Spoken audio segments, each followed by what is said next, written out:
किसी एक धर्म के बारे में बहस नहीं है, ये बात सबको स्पष्ट होनी चाहिए। किसी धर्म को महान बताने या किसी धर्म को कमतर बताने की ये बहस नहीं है।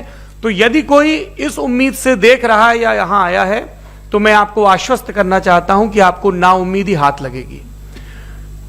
इस बहस में बहुत ज्यादा धार्मिक प्रतीकों के इस्तेमाल को लेकर भी ये दोनों लोग जो अभी आपको गंभीर दिख रहे हैं भले लोग हैं, कल शाम को चाय पर मिले थे, बहुत हंसी मजाक भी इनके बीच हुआ था और गलबैयां डालते हुए एक तस्वीर भी हुई थी। ये इस बात का प्रमाण है कि इंटरनेट पर जो हल्ला मचा हुआ है उसके मुकाबले ये दोनों लोग बहुत ही अच्छे शांत ढंग से बहस के लिए राजी हो गए हैं। ट्विटर की बातें ट्विटर तक सीमित, एलन मस्क आजकल उसको एक्स कहते हैं। और अब इस बहस की शुरुआत मैं इन विद्वानों का, हालांकि इनको परिचय की जरूरत नहीं पर हो सकता है, हमें पत्रकारिता में सिखाया जाता है कि नेवर अज्यूम, विज्ञान भी यही कहता है। मुफ्ती शमाइल नदवी साहब इस्लामिक विद्वान, शिक्षाविद हैं, कोलकाता के वाहियान फाउंडेशन के संस्थापक हैं, लखनऊ की प्रतिष्ठित दारुल उलूम नदवतुल उलमा से ग्रेजुएशन किया है, सोशल मीडिया और सार्वजनिक मंचों पर अध्यापन और बौद्धिक कामों में सक्रिय हैं और इस समय इंटरनेशनल इस्लामिक यूनिवर्सिटी मलेशिया से पीएचडी कर रहे हैं। अच्छी बात यह है कि पढ़ाई के साथ साथ ट्रैवल ब्लॉग भी बनाते हैं। पेट्रोनस टावर के सामने का ब्लॉग हमने देखा। हमारे साथ जावेद अख्तर साहब हैं। जावेद अख्तर साहब कवि हैं, शायर हैं, गद्य भी लिखते हैं, फिल्मों के लिए संवाद लिखे हैं, गीत लिखे हैं। इससे इतर ये वैज्ञानिक सोच को लेकर या अपने डिक्लेयर्ड एथिज्म को लेकर भी मुखर रहते हैं और अपने तहीं रैशनैलिटी की बात करते हैं। देवियों और सज्जनों, डज गॉड एग्जिस्ट?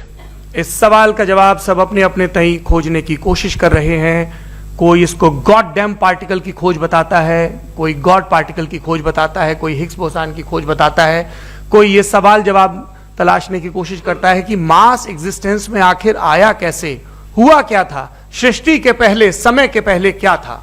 और कोई ये कहता है कि ये सारी खोजें जिस मस्तिष्क में हो रही हैं प्रकृति के क्रम में, वो कैसे विकसित हुआ। मैं उम्मीद करता हूं कि हम आज इन बुनियादी सवालों के कुछ जवाब हासिल करने में कामयाब हूं। मैं सबसे पहले मंच पर आमंत्रित कर रहा हूं मुफ्ती शमाइल नदवी साहब को। आइए सर जी।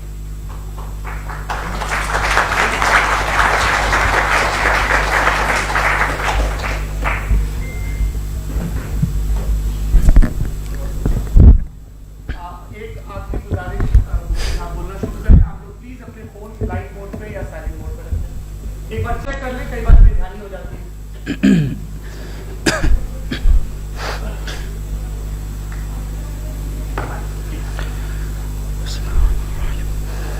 तमाम तारीफें उस क्रिएटर के लिए जिसने इस यूनिवर्स को एक मकसद के तहत पैदा किया है। रिस्पेक्टेड जनाब जावेद अख्तर साहब, मिस्टर सौरभ द्विवेदी और respected audience, thank you all for being here today. आज की डिबेट में चूंकि हम बात करने वाले हैं डज गॉड एग्जिस्ट के टॉपिक पर, तो ये एक ऐसा टॉपिक है जिसके मुताल्लिक कोई भी डिसीजन लेने के लिए अलग अलग स्टैंडर्ड्स हो सकते हैं। लिहाजा डिबेट के शुरू में ये जरूरी है कि हम ये जान लें कि आज के इस टॉपिक में कौन सा स्टैंडर्ड सही होगा और कौन सा गलत होगा। सबसे पहला स्टैंडर्ड जिसे मैं समझता हूं कि हमारे रिस्पेक्टेड जनाब जावेद अख्तर साहब बड़ी तेजी के साथ उसकी तरफ लपकेंगे, वो है साइंस। जबकि साइंस दर हकीकत खुदा के एग्जिस्टेंस को डायरेक्टली साबित करने या उसके एग्जिस्टेंस को डिनाई करने के लिए स्टैंडर्ड नहीं बन सकती। और उसकी वजह क्या है, ये मैं नहीं कह रहा, ये वो लोग कह रहे हैं जो साइंस के एक्सपर्ट्स हैं। नेशनल एकेडमी ऑफ साइंस कहती है science doesn't have the processes to prove और disprove the existence of God. Why? क्योंकि साइंस का ताल्लुक एम्पेरिकल एविडेंस से है और एम्पेरिकल एविडेंसेस का ताल्लुक हमारे नेचुरल और फिजिकल वर्ल्ड से है, जबकि गॉड नॉन फिजिकल और सुपर नेचुरल रियलिटी है। लिहाजा नॉन फिजिकल रियलिटी को आप उस टूल के साथ नहीं चेक कर सकते जिसका काम फिजिकल रियलिटी को तलाश करना है। लिहाजा आज इस डिबेट में गॉड की एग्जिस्टेंस को साबित करने या उसे डिनाई करने में साइंटिफिक एविडेंस को एक्सेप्ट नहीं किया जाएगा। दूसरा स्टैंडर्ड हो सकता है रेविलेशन, कि रेविलेशन के जरिए हम यह साबित करें कि गॉड एग्जिस्ट करता है या नहीं। लेकिन यह स्टैंडर्ड भी आज इररेलेवेंट है। क्यों? क्योंकि रेविलेशन मेरे नजदीक सोर्स ऑफ नॉलेज है, वैलिड सोर्स ऑफ नॉलेज है, लेकिन हमारे जावेद अख्तर साहब के नजदीक ये वैलिड सोर्स ऑफ नॉलेज नहीं है। लिहाजा आज की डिबेट में मैं एक भी एविडेंस किसी भी मजहबी स्क्रिप्चर से नहीं दूंगा, ताकि जावेद अख्तर साहब के लिए वो अनएक्सेप्टेबल ना हो। तीसरा जो मेयार हो सकता है वो है ऑब्जर्वेशन, कि भाई कोई कहे कि हमें खुदा दिखाओ, अगर है तो दिखाओ, या ये कि खुदा के एग्जिस्टेंस पर एम्पेरिकल एविडेंस दो, तो यह है दर हकीकत गलत टूल का इस्तेमाल करना। यह ऐसा ही है कि जावेद साहब मुझसे यह मुतालबा करें कि मुफ्ती साहब आप मेटल डिटेक्टर के जरिए प्लास्टिक डिटेक्ट करके दिखाएं। अब चूंकि प्लास्टिक डिटेक्ट नहीं हो पा रही है, लिहाजा plastic does not exist. No, you are using the wrong tool. इस टूल से प्लास्टिक को डिटेक्ट नहीं किया जाता। लिहाजा मैं समझता हूं कि गॉड के एग्जिस्टेंस पर एम्पेरिकल एविडेंस का मुतालबा करना एक बचकाना मुतालबा है, और हमारे रिस्पेक्टेड जनाब जावेद अख्तर साहब इस स्टेज से अब बहुत आगे निकल चुके हैं।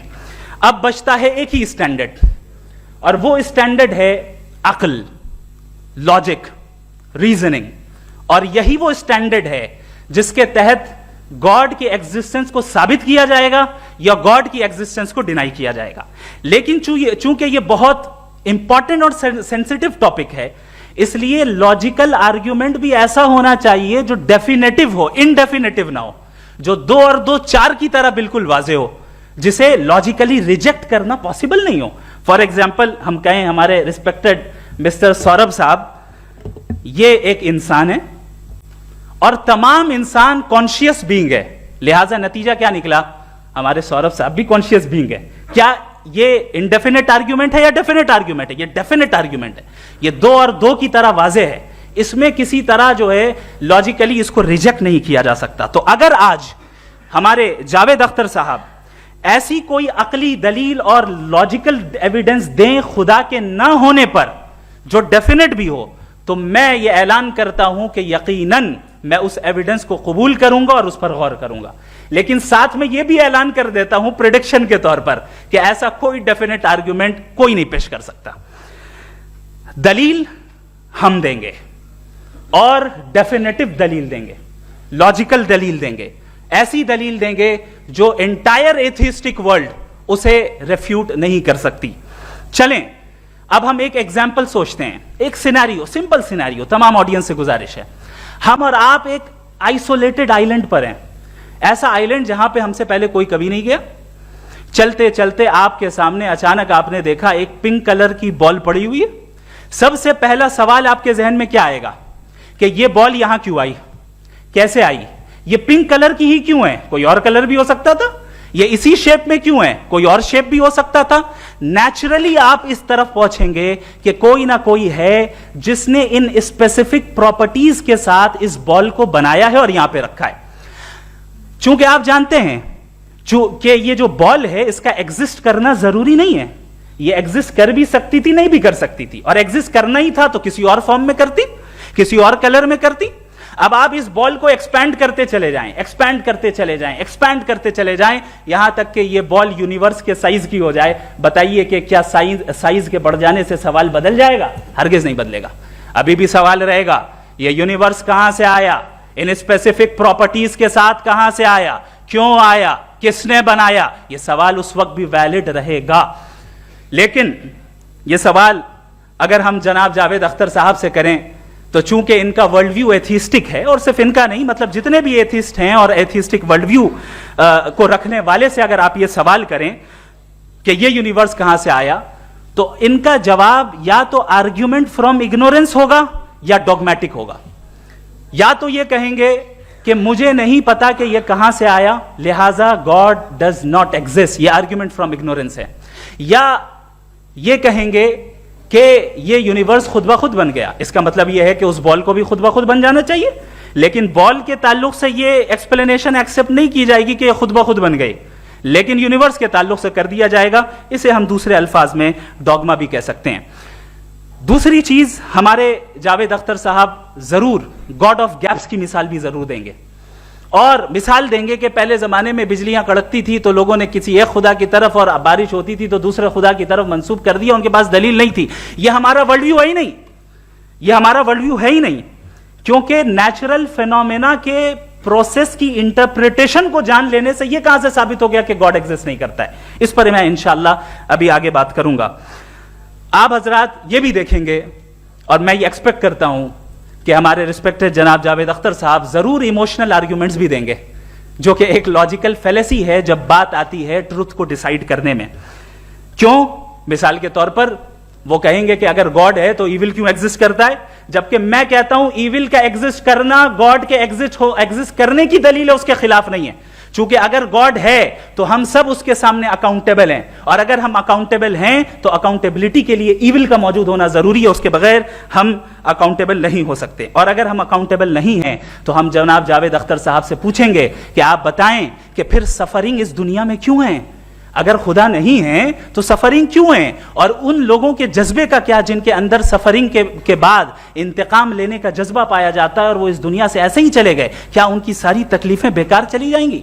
अब आ जाएं उसी एग्जाम्पल की तरफ कि बॉल, मुझसे अगर कोई पूछे इस बॉल को किसने बनाया और या इस एक्सपेंडेड बॉल को किसने बनाया, मैं कहूंगा कि चूंकि ये यूनिवर्स और इस यूनिवर्स की तमाम चीजें कॉन्टिंजेंट हैं। कॉन्टिंजेंट होने का मतलब ये होता है कि जो अपने एग्जिस्टेंस पे किसी के ऊपर डिपेंड करती हो, तो जाहिर है ये यूनिवर्स कॉन्टिंजेंट है। और अगर कोई चीज कॉन्टिंजेंट नहीं है तो मैं रिक्वेस्ट करूंगा कि मुझे दिखा दें कि कौन सी चीज यूनिवर्स में कॉन्टिंजेंट नहीं है, हम भी जरा गौर कर लें और हम भी देख लें।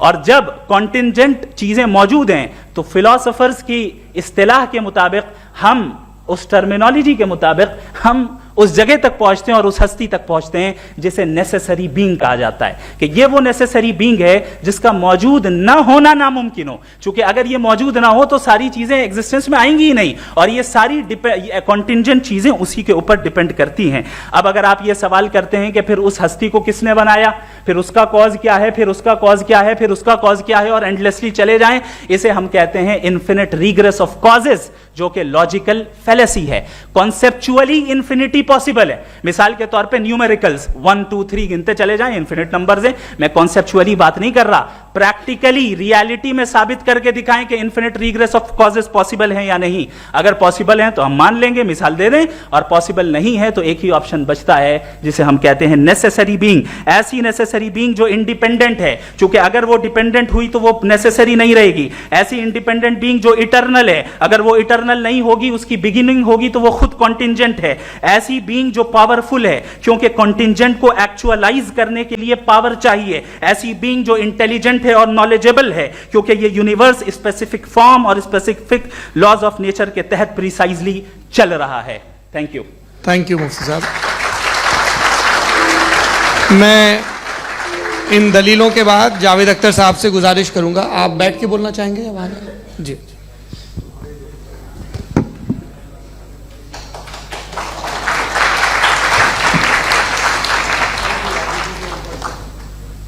पहले तो मैं मुफ्ती साहब को एक अच्छी खबर देना चाहूँगा कि मेरी नॉलेज साइंस के बारे में बड़ी मामूली है, तो आप फिक्र ना करें उसकी, लेकिन कुछ कॉमन सेंस है मुझ में। देखिए, ये खुदा का तस्वुर कोई नया तस्वुर नहीं है, ये सदियों से रहा है।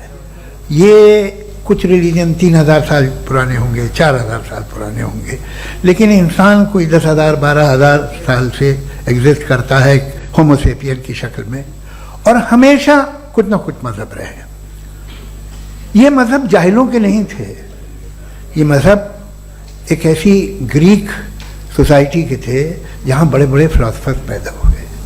ये मजहब इजिप्शियंस के थे जिन्होंने पिरामिड्स बनाए थे। ये रोमन्स के थे कि जिनका आर्किटेक्चर और सेनेट यानी पहली बुनियाद डेमोक्रेसी की, लिमिटेड थी मगर डेमोक्रेसी थी, ये उन लोगों ने किए थे।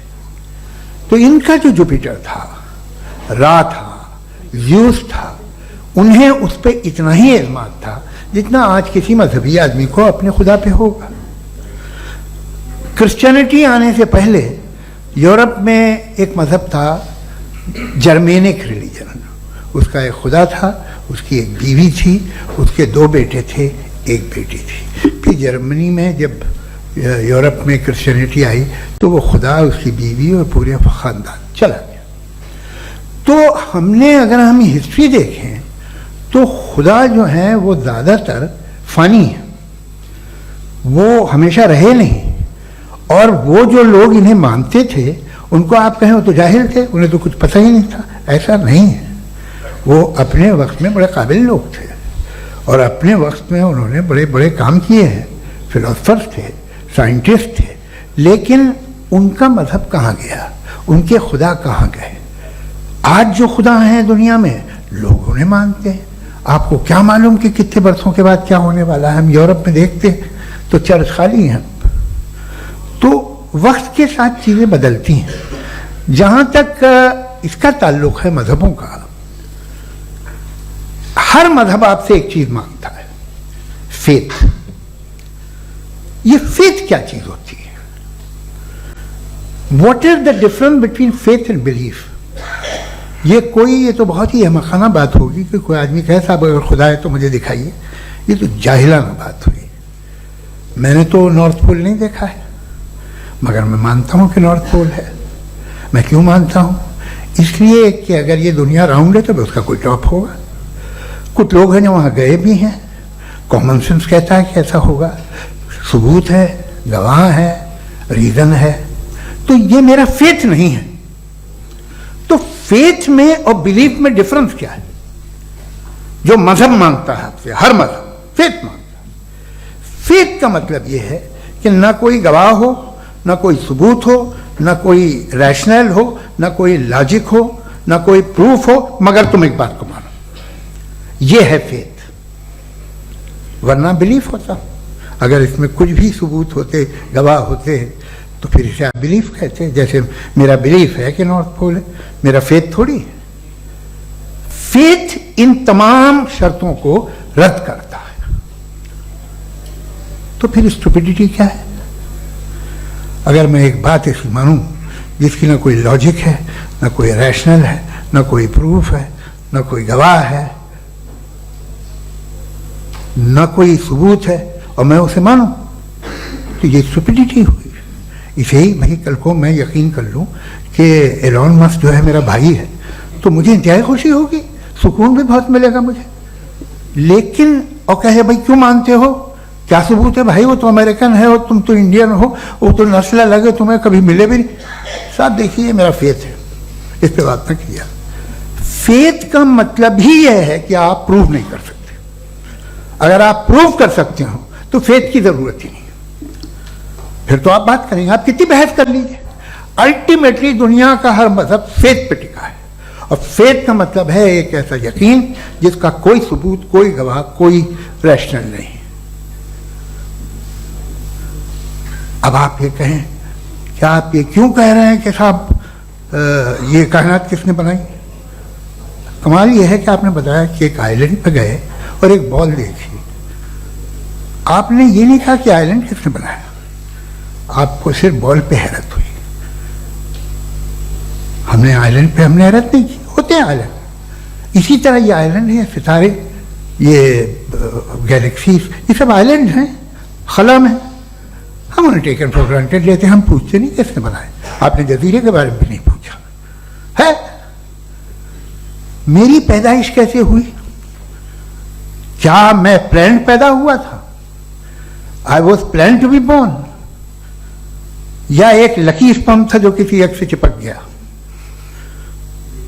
मेरी पैदाइश रैंडम। और इंसाफ जिसे आप कहते हैं, इंसाफ का तो नेचर से कोई वास्ता ही नहीं है। जो आप कहते हैं कि एक दिन इंसाफ मिलेगा, इंसाफ is a human concept, nature में कोई इंसाफ नहीं। अगर शेर हिरन को खा जाता है तो उसे कोई सजा नहीं मिलती। अगर एक आंधी आती है और हरे भरे पेड़ों को उखाड़ के फेंक देती है तो आंधियों की जेल नहीं होती है। नेचर में इंसाफ नहीं, इसलिए मुझे नेचर को इंसाफ की जरूरत भी नहीं। नेचर तमाम एक है। अब हम कहें कि साहब ये देखिए जो मैंने खाना खाया था, ये मेरी आंख तो नहीं यूं कर दिया उसे, तो इसे सजा मिलनी नहीं। वो सिस्टम है, ऐसे ही चल रहा है। नेचर बगैर इंसाफ के है। इंसाफ इज अ ह्यूमन कॉन्सेप्ट। तो जो आपसे कहता है कि मैं तुम्हें इंसाफ दूंगा, वो इंसानी जहन की पैदावार है। ये नेचुरल है ही नहीं, ये आसमानी है ही नहीं। नेचर का तसव्वुर, इंसाफ का तसव्वुर। भाई आप साथ मिलते हैं, अब आप लेफ्ट हैंड ड्राइव करते हैं, ये क्या है? तमाम सच, तमाम नेकी, तमाम शराफत लेफ्ट हैंड ड्राइव है। वरना क्या होगा, या तो आप क्रॉस कर देंगे, आपका एक्सीडेंट हो जाएगा, या आप किसी को मार देंगे, या ट्रैफिक जैम हो जाएगा। झूठ, बेईमानी, रिश्वतखोरी, ये तमाम जो है driving on the wrong side है। इसके ऊपर कुछ नहीं। ये तो हमने बनाया, जैसे हमने लेफ्ट हैंड ड्राइव बनाई है। ये कॉन्सेप्ट ऑफ इंसाफ जो है ये हमारा है, इसका नेचर से कोई वास्ता नहीं। शेर खा जाता है हिरन को, उसे जेल होती है क्या? कुछ भी नहीं, है ही नहीं। तो ये जो दुनिया के रिलीजन प्रॉमिस करते हैं आपसे इंसाफ, इसी से मालूम होता है कि ये मैन मेड है। ये तसव्वुर कहीं और का है ही नहीं। जो नेचर है, कुछ लोग कहते हैं नेचर ही खुदा है, तो नेचर में तो इंसाफ नहीं कहीं। और आप वादा कर रहे हैं कि तुम्हें मरने के बाद इंसाफ मिलेगा। मुझे अगर मिलेगा तो मैं बहुत खुश होऊंगा, लेकिन मैं यकीन नहीं कर पाता हूं, इसलिए कि मैं फेथ नहीं पैदा कर सकता। The very fact that religions demand faith, इसका मतलब है कि उनके पास जस्टिफिकेशन नहीं है। अच्छा था, फिर रिलीजन अगर मॉडरेशन में है, कोई सा भी नहीं, वो आप में कुछ खूबियां भी पैदा करता होगा, देखिए उससे ये फायदा है, वो फायदा है। अल्कोहल जो है वो ज़्यादातर दवाओं में यूज होती है, और एक सर्वे किया गया था अमेरिका में कि लॉन्जिटिविटी किन लोगों की है। तो एक तरफ वो लोग थे जो शराब पीते ही नहीं थे, और एक तरफ वो थे जो एक बोतल शराब रोज पीते थे। सबसे ज़्यादा लंबी उम्र की है जो 2 पैक नाप के शराब पीते हैं और खाना खाते हैं। मगर हम शराब को बुरा समझते हैं, मैं भी बुरा समझता हूँ। क्यों? ऐसा होता नहीं। कुछ चीज़ों में आदत होती है कि वो बढ़ती है। आज तक में एक आदमी दूध पीता है, आप 10 साल बाद भी मिलेंगे तो एक ही गिलास पीता होगा। ऐसा नहीं होता, सुबह से दूध पीता रहता है। अल्कोहलिक मैंने नहीं देखे, अल्कोहलिक होते हैं। ये टेंडेंसी है मजहब की कि वो बढ़ता है, जैसे कैंसर बढ़ता है, जैसे शराब बढ़ती है। कुछ लोग होंगे जो उसे सही तरह से यूज करते हैं। मुझे यकीन है कि हमारे मुफ्ती साहब भी उनमें से एक, इनसे बहुत खुशी हुई मुझे इनसे मिलकर। लेकिन कितने लोग हैं कि आज आप देखते हैं दुनिया में जो तबाहियां हैं, इनमें कितना हाथ है उन लोगों का जो बिलीवर कहते था मजहब ये नहीं कहता, ना कहता होगा, मगर जब ये मजहब पीते हैं तो ऐसे बिहेव करते हैं। थोड़ा सा अगर हो तो शायद बहुत अच्छी बात, लेकिन शराब थोड़ी सी नहीं रहती, उसमें टेंडेंसी है। पहले थोड़ा सा अगर 2-3 कैंसर के सेल हो ना बॉडी में तो आदमी स्लिम रहेगा, लेकिन वो 2-3 सेल नहीं रहते, वो मल्टीप्लाई होते हैं। जावेद साहब, टाइम पूरा हो गया। टाइम हो गया, तो बस बात खत्म हो गई। अच्छा, मुझे कुछ और कहने को था भी नहीं। जी, मैं पहले जवाबी दौर के लिए इनवाइट कर रहा हूं मुफ्ती साहब को। Your rebuttal round 1, you have 7 minutes.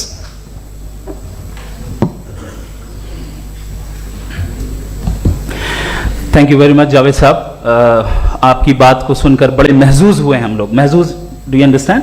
We enjoyed.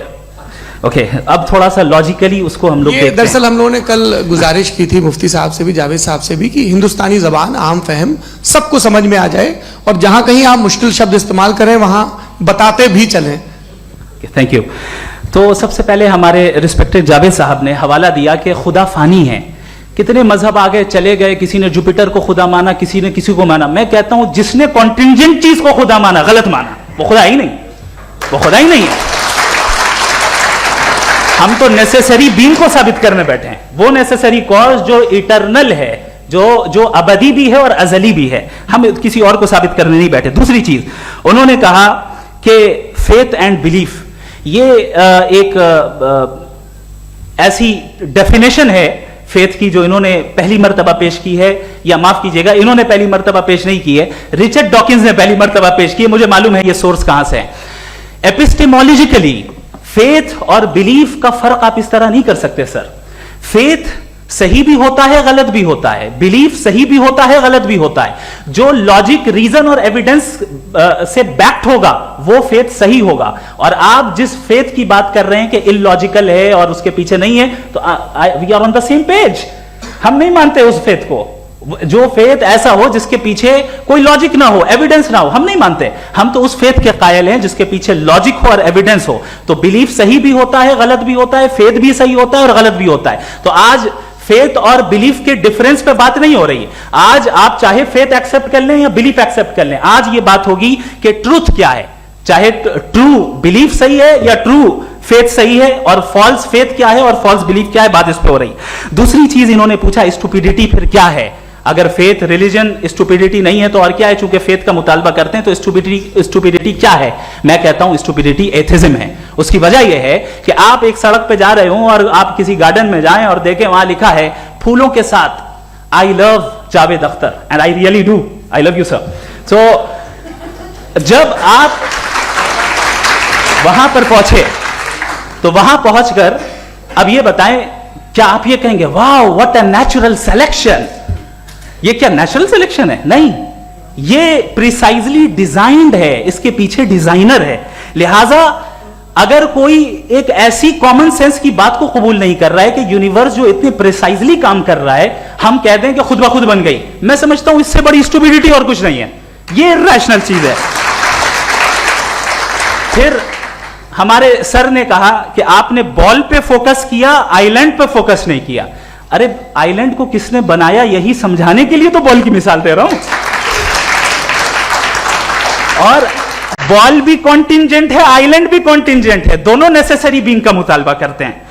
आगे इन्होंने कहा कि नेचर में कोई इंसाफ नहीं है, हम डिसाइड करते हैं कि मोरालिटी क्या होती है, इंसाफ क्या होता है, हम डिसाइड करते हैं। जैसे ड्राइविंग सीट में ट्रैफिक वाला, ये तो किसी खुदा ने नहीं कहा, ये है, इसे कहते हैं फॉल्स इक्विवेलेंस। ये एक लॉजिकल फेलेसी है। आपने जो है मिसाल दी ड्राइविंग की और ट्रैफिक की, ये सब्जेक्टिव मोरालिटी है। आप सब्जेक्टिव मोरालिटी को मिसाल बनाकर ऑब्जेक्टिव मोरालिटी के ऊपर नहीं थोप सकते। इंसाफ की ऑब्जेक्टिव मोरालिटी। अगर आप ये कहते हैं कि नेचर में इंसाफ नहीं है, तो इंसाफ का न होना ये नेचुरल हुआ, तो फिर नेचर को नेचर रहने दे, क्यों हम इतना स्ट्राइव कर रहे हैं दुनिया में इंसाफ लाने के लिए? ये तो इलॉजिकल बात है, इर्रेशनल बात है।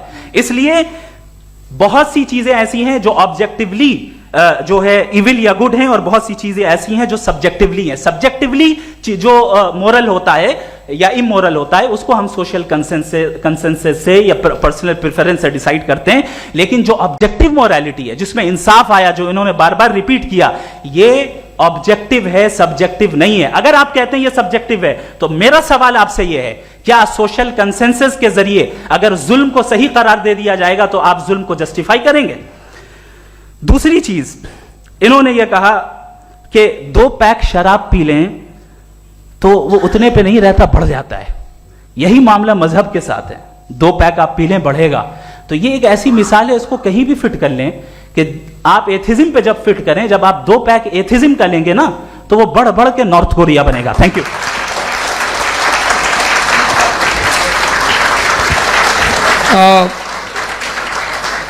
फर्स्ट राउंड के रिबटल के लिए मैं जावेद साहब को इनवाइट कर रहा हूं। आपके पास 7 मिनट का वक्त है, रीसेट कर दीजिएगा प्लीज।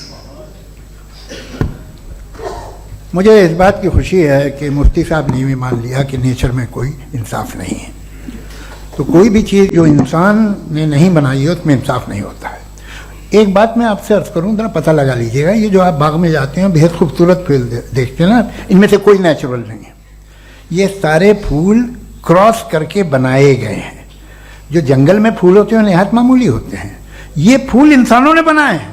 जो आप बाग में देख के वाह वाह कहते हैं, ये इंसानों के बनाए हुए हैं। डिफरेंट फूलों को क्रॉस करके, डेवलप करके, फिर क्रॉस करके इस तरह से बनाए गए। नेचुरल फ्लावर नहीं। किसी जंगल वीरान में जाके आप गुलाब के फूल नहीं देखेंगे। ये सब बनाए हुए इंसान ने, बहुत से काम इंसान ने किए हैं।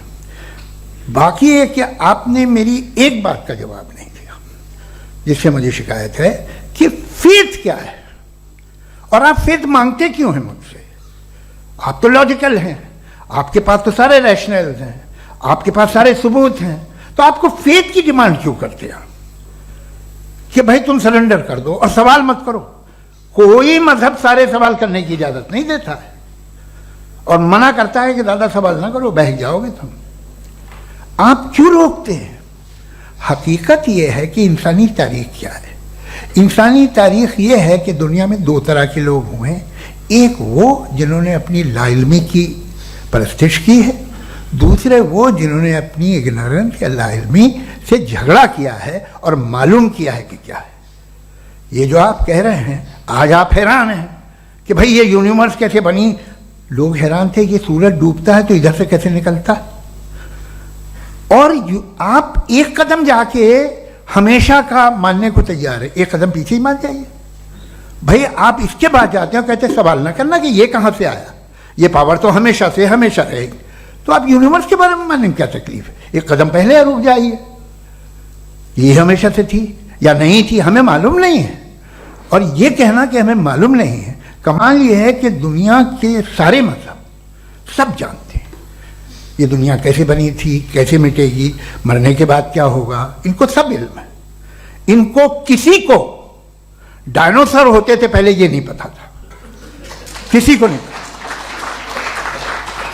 किसी भी दुनिया की मजहबी किताब में डायनासोर का जिक्र नहीं है, लेकिन बाकी सब बातें, how to make universe in 4 easy lessons and बाकी सब पता है। जिसको सब पता है वो गड़बड़ है। हमें ये इंकिसार, ये ह्यूमिलिटी होनी चाहिए कि हम ये कहें कि हमें ये बहुत सारी बातें नहीं मालूम, लेकिन हम उनकी परस्तिश ना करें, अपनी लाइल्मी को की परस्तिश ना करें, हम उसे पता लगाने की कोशिश करें। जिस दुनिया में आप बैठे हैं सर, ये हॉल जो है, ये इलेक्ट्रिसिटी जो है, ये माइक जो है, जिस हवाई जहाज से आप आए थे, वो जिस कार से आप यहाँ आए हैं, ये सब उन लोगों की बनाई हुई है जिन्होंने सवाल किए थे। ये दुनिया जिसमें आप आज आराम से हैं, ये उन लोगों की बनाई है कि जिन्होंने सवाल किए थे, और हर स्टेज पे इन सवालों को मकरूह कहा गया था, गलत कहा गया था। आप जरा तारीख पढ़िए, एक बड़ी दिलचस्प किताब है बर्ट्रैंड रसेल की, जिसमें उसने रिलीजन एंड साइंस कि कब से रिलीजन जो है साइंस के अगेंस्ट है, और हद तो यह है कि भाप के इंजन के खिलाफ थे, स्टीम इंजन के भी खिलाफ थे, और फतवे हुए उन पे, वेटिकन ने दिए। तो ये हमेशा, अभी जैसे ही ये राइट विंगर आते हैं अमेरिका में पावर में, तो वो जो अपना ये क्या बोलते हैं उसे, सीड क्या बोलते हैं, सीड क्या जो, हाँ नहीं सीड जो होते हैं जिन पे जी, नहीं भाई, वो जो ह्यूमन बॉडी के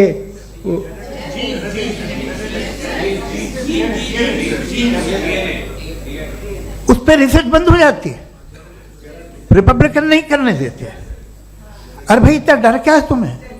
एक जमाने में बहुत नाराज थे ये सारे मजहबी लोग कि ये इंसान तो इंसान बनाने की कोशिश कर रहा है। आपको क्या तकलीफ भाई, बना ले तो बना ले दो, ये खौफ क्या है? और ये सब आज जो आप कह रहे हैं नामुमकिन है, ये कैसे हुआ? मुझे एक किस्सा याद आता है। जब मैं 6ठी क्लास में था तो मैं मैथमेटिक्स में बहुत वीक था, तो एक टीचर रख दिया गया, उसने 1 2 3 4 5 6 7 को सिखा दिया मुझे। वो दिन मैं भूल नहीं सकता हूँ मुफ्ती साहब, जिस दिन उसने ये बताया कि 1/2 क्या होता है और 3/4 क्या होता है। मुझे ऐसा लगा कि मेरा सर बीच से फट जाएगा। ये आदमी कह रहा है कि जो दीवार के अंदर जाओ वॉक करते हुए। आज हंसता हूं मैं इस बात पे। तो आज जो बातें आपके जहन से बिल्कुल परे हैं और आप हैरान होते उन्हें देख के, एक वक्त आएगा कि मामूली लगेंगे। और हुआ है, आपकी इंसानी तारीख ही है। इतनी जल्दी सारे फैसले आप मत कर लीजिए, थोड़ा ये ह्यूमिलिटी रखिए कि भाई ये हमें नहीं मालूम। ये कहने में क्या आ रहा है? ये यूनिवर्स कहाँ तक फैली, ये कब से है और कब तक रहेगी, हमें नहीं मालूम। आपने फैसला कर लिया कब बनी। ये आपके हिसाब से कोई 14 बिलियन ईयर बनी जो समझा जाता है।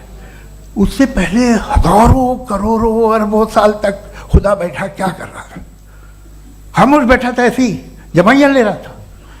फिर उसे आइडिया आया, यार एक काम करते, वक्त अच्छा गुजर जाएगा, यूनिवर्स पर आपसे सोचिए। वो तो हमेशा से है ना, मगर यूनिवर्स हमेशा से नहीं है, ये तो बनाई गई है। और उससे पहले क्या था, इनका क्या काम था? कैसी बात है, ये बड़ा आसान है। जो बात हमें आज धीरे धीरे पता चली है, बरसों 2000 और 2500 साल पहले आपको किसी ने बता दिया कि क्या था, आप मान गए, और तब से वही मान रहे हैं जो 2500 साल पहले कहा गया था। सब कुछ बदल गया है, सॉल्व हो रही हैं चीज़ें। अभी साइंस बिल्कुल दावा नहीं करती, या कोई फिलोसफर ये दावा नहीं करता कि हमें सब मालूम, बल्कि वो कहता है कि हमें जितना मालूम होता है उससे ये मालूम होता है कि हमें कितना कम मालूम। तो हम अपनी जहालत से लड़े, उसकी परस्तिश न करें। जी, टाइम है। Thank you so much. मैं तर्कों की श्रृंखला में राउंड 2 के लिए मुफ्ती साहब को आमंत्रित कर रहा हूं। आपके पास एक बार फिर से 7 मिनट का वक्त है। शुक्रिया। जनाब जावेद अख्तर साहब कई मर्तबा दोहरा रहे हैं कि फेथ का मतलब बताइए, फेथ का मतलब बताइए। मैंने बता दिया, फेथ सही भी होता है, गलत भी होता है। और आज हम फेथ पे बात नहीं कर रहे, हम ट्रूथ और डज गॉड एग्जिस्ट पे बात कर रहे हैं। क्या डज गॉड एग्जिस्ट, ये ट्रूथ यानी गॉड है या नहीं है, इसमें से दोनों ट्रूथ क्या है। अब आप उसे फेथ कह लें, बिलीफ कह लें, नॉट माई बिजनेस। उसके बाद आपने कहा कि भाई सवाल करने से मजहब रोकता है। मैं कहता हूं जो रोकता है वो रोकता होगा, मैं नहीं रोकता, बल्कि सवाल करें, सवाल करना चाहिए। सवाल कर करके तो हम आगे बढ़ते हैं, तरक्की करते हैं, और इसीलिए मैं आज यहां पे आया हूं। लेकिन सवाल सिर्फ खुदा से नहीं होगा, आपसे भी होगा। सवाल एथिज्म से भी होगा, सवाल सिर्फ मजहब से नहीं होगा, सबसे होगा। और आज मैं सवाल करूंगा और उम्मीद है कि आप जवाब देंगे। अभी तक आपने वैसे कॉन्टिंजेंसी आर्गुमेंट का कोई जवाब नहीं दिया। चलें, आपने कहा यूनिवर्स के बारे में इटर्नल क्यों नहीं बोल देते। ये चूंकि लॉजिकली पॉसिबल ही नहीं है कि यूनिवर्स इटर्नल हो। यूनिवर्स एक कॉन्टिंजेंट चीज है जो टाइम एंड स्पेस के पाबंद है, टाइम एंड स्पेस से बाउंड है। जो टाइम एंड स्पेस से बाउंड होगा वो कॉन्टिंजेंट होगा, जो कॉन्टिंजेंट होगा वो उसकी बिगिनिंग हुई होगी, जिसकी बिगिनिंग हुई होगी वो इटर्नल नहीं हो सकता। ये तो कॉमन सी बात है।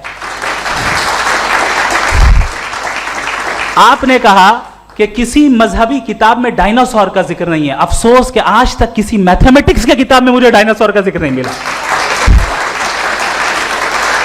तो इसका मतलब मैथमेटिक्स की किताब बेकार है? नहीं, उसका वो टॉपिक नहीं है। रेवलेशन का और मजहबी किताबों का टॉपिक ये नहीं है कि आपको आके बताए साइकिल कैसे बनाते हैं, या आकर ये बताएं कि जो है डायनासोर कब था। वो तो मोरालिटी सिखाने आया है, गॉड के बारे में बताने आया, नॉन फिजिकल रियलिटी की हकीकत को सिखाने के लिए आया। रिलीजियन साइंस को रोकता है? नहीं रोकता। अगर रोकता है तो गलत करता है। रिलीजियन साइंटिज्म को रोकता है, जिसमें हमारे जावेद साहब मुब्तला है। साइंस और साइंटिज्म में फर्क है। साइंटिज्म यह है कि आप समझें कि साइंस और साइंटिफिक मेथोडोलॉजी ये नॉलेज को हासिल करने का वाहिद सोर्स ऑफ नॉलेज है। यह है साइंटिज्म। हम इसे रिजेक्ट करते हैं। हम साइंस को तो तरक्की करते हैं, भाई आप हमारी पूरी तारीख कर लें, पढ़ लें तो आपको पता चल जाएगा। बहरहाल ये अलग टॉपिक है। उसके बाद इन्होंने एक लफ्ज कहा, वेटिकन ने फतवा दिया। वेटिकन का फतवे से कोई ताल्लुक नहीं है, दोनों कॉन्ट्राडिक्टरी अल्फाज हैं। उसके बाद उन्होंने कहा कि भाई हमें नहीं मालूम। अगर नहीं मालूम तो क्लियरली कह देना कि नहीं मालूम है, इसमें क्या हर्ज है। तो वही तो मैं कह रहा हूं ना कि आप कह दें कि नहीं मालूम, लेकिन क्लेम क्यों कर रहे हैं कि गॉड एग्जिस्ट नहीं कर रहा है। आप कह दें नहीं मालूम है, हो सकता है हो सकता ना हो, लेकिन आप क्लेम कर रहे हैं। The moment you say God does not exist, this is a claim, and now the burden of proof is upon you too, जैसे हमारे ऊपर है। और क्यों है मैं बताता हूं, क्यों है ये भी मैं बताता हूं। फिलोसॉफिकली जो क्लेम होता है ना, सिर्फ ये नहीं होता कि इंसान कहे पॉजिटिव क्लेम करे और नेगेटिव क्लेम करे तो बर्डन ऑफ प्रूफ नहीं है। आप मिसाल के तौर पे मैं कहूं कि फुला उस कमरे में कोई नहीं है, मैंने एक नॉलेज का क्लेम किया है। उस कमरे में कोई नहीं है, मैंने एक नॉलेज का क्लेम किया। या तो मैं कहूं मुझे नहीं पता, हो भी सकता है नहीं भी हो सकता है, this is not a claim. लेकिन जब मैं कह रहा हूं कि वहां कोई नहीं है, या मैं कह रहा हूं वहां कोई है, दोनों क्लेम है और दोनों के ऊपर बर्डन ऑफ प्रूफ है। हमारे ऊपर भी बर्डन ऑफ प्रूफ है, मैंने कंटिजेंसी आर्ग्यूमेंट दिया, इसे तोड़कर दिखाइए। आखिरी चीज, इन्होंने कहा कि खुदा दुनिया बनाने से पहले 150 साल पहले या करोड़ों साल पहले क्या कर रहा था? अरे हजरत, चलें, बहरहाल मैं जवाब दे देता हूं, आप हमारे रिस्पेक्टेड पर्सनालिटी हैं, अगर आप नहीं होते तो मैं ऐसे एंटरटेन ही नहीं करता। टाइम, ये 100 साल पहले या 100 साल बाद, पहले बाद में अभी, ये वो अल्फाज हैं जिनका ताल्लुक टाइम से है। टाइम शुरू ही हुआ है यूनिवर्स की बिगिनिंग के बाद, तो उसके पहले खुदा क्या कर रहा था? सवाल इलॉजिकल है, ये फेलेसी है। यानी आप ये कह रहे हैं कि यूनिवर्स के बनने से पहले खुदा क्या कर रहा था? टाइम के बनने से पहले, पहले का ताल्लुक टाइम से, टाइम उस वक्त था ही नहीं, तो ये सवाल ही इनवैलिड है खुदा के ताल्लुक से। दूसरी चीज, आर्ग्यूमेंट ऑफ कंटिंजेंसी जो मैंने आपके सामने पेश की है, आपने बार बार ये प्रूफ किया और ये कह रहे हैं कि गॉड ऑफ गैप्स। देखिए, पहले नहीं मालूम था, साइंस ने कर दिया। सिंपल्स की मिसाल से मैं समझा देता हूं। जिस गैप्स की आप बात कर रहे हैं ना, साइंस उन गैप्स को जिन चीज के जरिए भी प्रूव करेगा वो कॉन्टिंजेंट ही होगा, अब चाहे वो फोर्स हो, मैटर हो या एनर्जी हो। लिहाजा सवाल हमारा उस वक्त भी वैलिड होगा जब तक कि आप नेसेसरी बीइंग पे ना आ जाएं, और इन्फिनिट रिगरेस पॉसिबल नहीं है of causes in practical world, तो जाहिर है कहीं रुकना पड़ेगा, जहां रुकेंगे वही खुदा है। दूसरी चीज, आपने ये कहा, क्या कह रहा था मैं, किस पॉइंट को? What? Oh no, after that, just now. हाँ, जहां रुकेंगे वही खुदा है। बहरहाल, तो टाइम का जिक्र हो गया, गॉड ऑफ गैप, सॉरी, या इसकी एक मिसाल आप ले लें। एक कार है, एक साहब ने देखा कि भाई कार जो है उसके व्हील्स कितने अच्छे लगे हुए हैं, सही जगह पे, स्टीयरिंग जो है कितने अच्छे जगह पे लगी हुई है, और सीट्स कितने वेल डिजाइंड है, कितनी प्रिसाइजली ये कार काम कर रही है, तो जरूर कोई ना कोई इसे क्रिएट किया है, किसी ने क्रिएट किया है। अब जावेद साहब आए और कहे, अरे जनाब बोनेट खोलिए, इसमें इंजन है, इंजन इस कार को चला रहा है, hence prove no one has created the car. This is illogical, this is irrational. आपने इंजन के जरिए उस गैप को तो साबित किया, लेकिन क्या उससे कार की जो क्रिएशन है और उसका जो क्रिएटर है ये इम्पॉसिबल हो जाए? ऐसा पॉसिबल है? उसका सवाल खत्म हो जाए, ऐसा पॉसिबल है? नहीं। आपने गैप्स को फिल करके, कॉन्टिंजेंट चीजों से गैप्स को फिल करके हमारे ऑब्जर्वेशन को और ब्रॉड कर दिया। अब हमें और पता चल गया कि ये जो कार है इसका सिस्टम कितना ज्यादा कॉम्प्लेक्स है। पहले कम समझते थे, अब कॉम्प्लेक्सिटी और ज्यादा वाजे हो गई। अब हमें समझ में आ रहा है कि हमारी सर्टेनिटी और बढ़ गई कि जरूर इस कार को किसी ना किसी ने बनाया। यही मामला यूनिवर्स का है। साइंस हमेशा फिजिकल वर्ल्ड की चीजों को ही फिल करती जाएगी और फिजिकल चीजों से ही करती जाएगी, चूंकि एम्पेरिकल एविडेंस का ताल्लुक फिजिकल वर्ल्ड से है। आप साइंस के जरिए मेटाफिजिकल रियलिटी को कभी साबित नहीं कर सकते। ये रॉन्ग टूल का इस्तेमाल करना है। ये वही काम है कि आप मेटल डिटेक्टर से प्लास्टिक डिटेक्टर करने चलें, जो कि जाहिर है सही नहीं है। Thank you.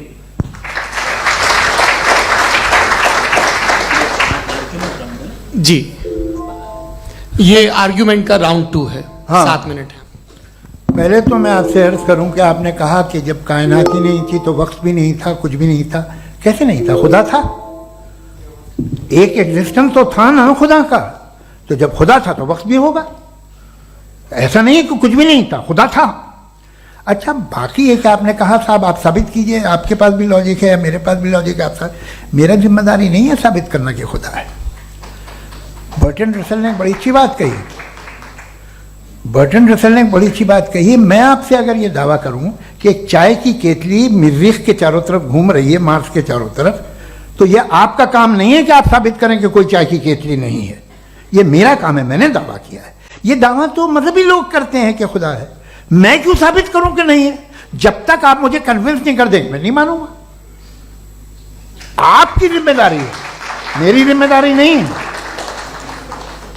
दोयम ये कि ये जो आप कह रहे हैं, जो गैप्स हैं, ये गैप जब जब किसी मजहब को चैलेंज करते हैं, जब ऐसा कोई बात आती है तो हंगामा हो जाता है कि जब वो चैलेंज करें किसी फेथ को। ये तमाम साइंस जो है इसे मुख्तलिफ जगहों पे मुख्तलिफ वक्तों में मजहब ने रोकने की कोशिश की है। ये किताब है religion and science, Burton Russell की, पढ़िएगा, अच्छी लगेगी आपको। तारीख ही है साइंस, मजहब की साइंस से उसका यही रिश्ता है।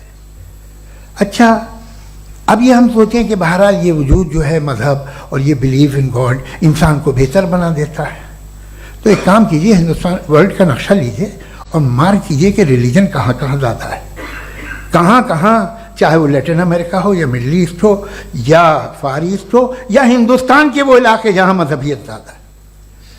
रख दीजिए नक्शा अलग। अब दूसरा नक्शा कि कहाँ कहाँ नाइंसाफ़ी, रिप्रेशन, औरतों के हुकूक की पामाली, जुल्म, डिक्टेटरशिप कहाँ है, नक्शा एक ही होगा।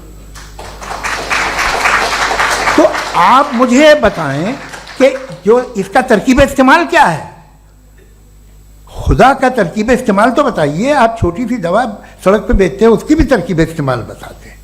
इसके इस्तेमाल से तो फायदे नहीं हुआ किसी को। जो सारे के सारे खराब मुल्क हैं, खराब समाज है, वो सारे जुल्म खुदा के नाम पे करते हैं। वो गलत करते हैं, सही करते हैं, मुझे क्या लेना देना उससे।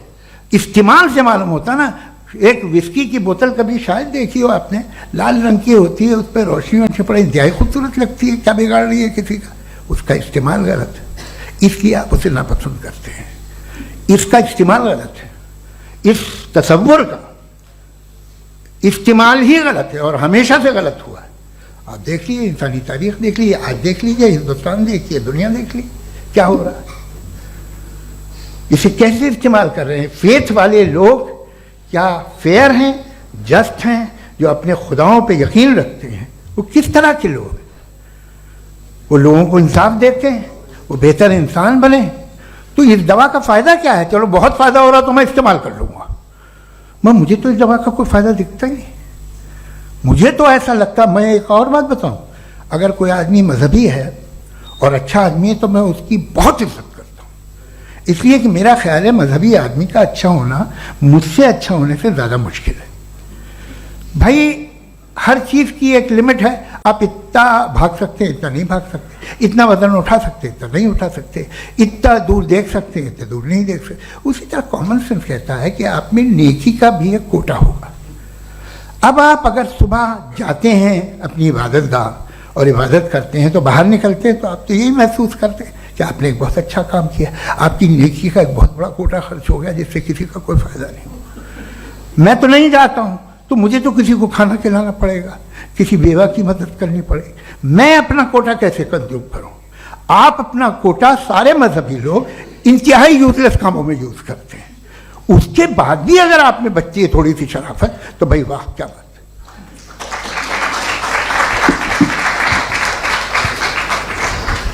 एक तो मुझे ये बात बहुत अच्छी लग रही है कि दोनों ही विद्वान समय को मानते हैं और बहुत समय से अपनी दलीलें और बाज दफ़ा समय से पहले अपनी तकरीरें पूरी करके अपनी अपनी कुर्सी पर बैठ रहे हैं। ये इस आर्ग्यूमेंट का राउंड 2 पूरा हुआ। अब रिबटल का राउंड 2 है और उसके बाद क्रॉस एग्जामिनेशन होगा। नहीं, आपका आर्ग्यूमेंट हो गया सर। हमारे यहाँ स्कूल के सिलेबस में पंच परमेश्वर कहानी पढ़ाई जाती है, प्रेमचंद जी की लिखी हुई। आप निश्चिंत रहिए, आपके कोई राउंड में मिस नहीं होने दूंगा। रिबटल का राउंड 2, मुफ्ती शमाइल नदवी साहब।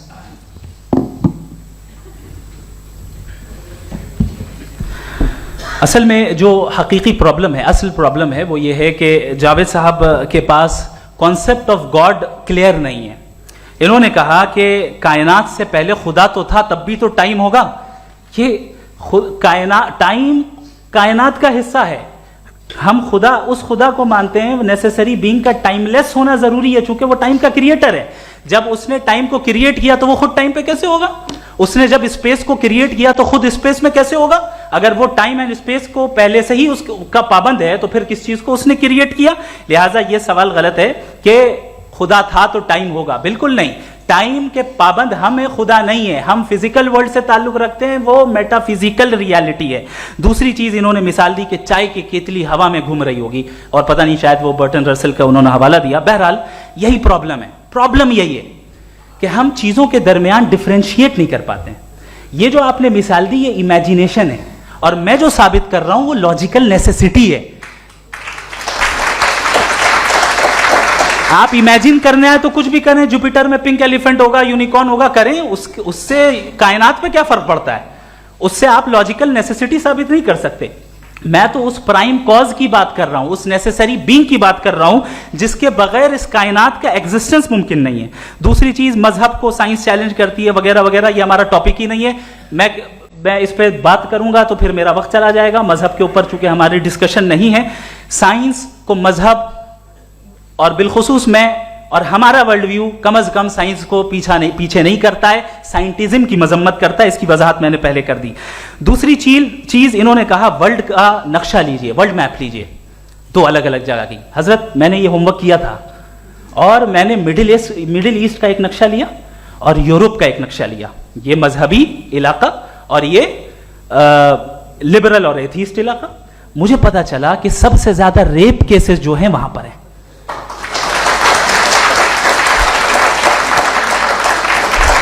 मुझे ये पता चला यूएन की रिपोर्ट के मुताबिक, मैं ये अपने घर से नहीं लेके आ रहा, कि जो वर्किंग वुमेन है यूरोपियन कंट्रीज में, उसमें 81% वुमेन सेक्सुअल हैरेसमेंट का वर्क में शुमार हो रही है। ये मिडिल ईस्ट में नहीं हो रहा है, वो मजहबी लोग हैं इसलिए नहीं हो रहा है।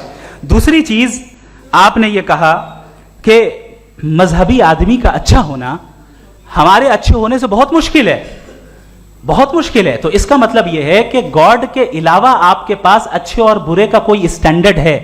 मैं चाहूंगा कि कन्वर्सेशनल स्टाइल वाली डिस्कशन और सेगमेंट पे इसी पे बात कर लेते हैं। Thank you very much.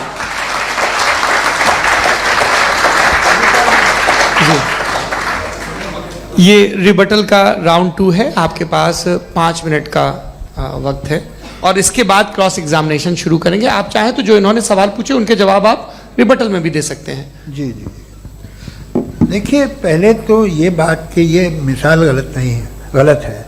इन्होंने पहले ही हमको डिसार्म कर दिया, कह लिया अकल से मामला सॉल्व नहीं हो सकता, लॉजिक से आप पहुंच नहीं सकते। ये एक मेटाफिजिकल चीज़ है। मेटाफिजिकल अजीब सा लफ्ज़ है, ठीक से किसी को माने नहीं मालूम इसके, तो ऐसा लगता है कुछ बड़ी चीज़ है। अरे भाई क्या होता है मेटाफिजिकल, बताओ, खड़ी हो। ये एक लफ्ज़ है जो कहीं भी इस्तेमाल हो जाता है। जब आप एक बात कर रहे हैं और आप मुझसे बहस कर रहे हैं तो मुझे मेटाफिजिकल मत बताइए, आप लॉजिकली मुझे प्रूफ किए। और अगर लॉजिकली आप नहीं बात करते साहब ये मेटाफिजिकल है, तो फिर हम आप बात क्या कर रहे हैं? मेरा आपका किस ज़बान में कॉन्वर्सेशन होगा?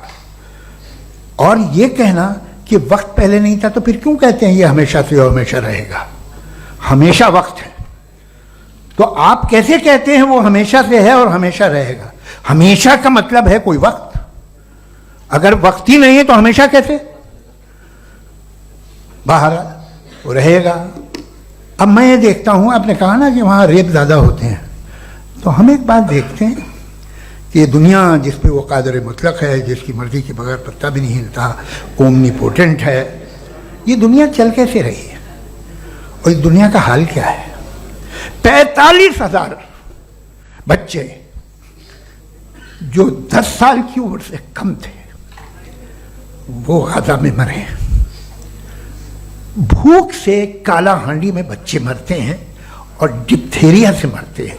डिप्थेरिया अजीब मर्ज है, गले में जाली बनना शुरू होती है, बच्चा नीला हो जाता है, गरीब का बच्चा, इसलिए कि उपास इलाज में। ये कादर मुतलक है जो चाहे कर दे, इससे आप दुआएं मांगते हैं हमारी ये काम कर दे वो कर दे, तो इसका मतलब डे टू डे लाइफ में वो इंटरफेयर करता है और ये देख रहा है वो।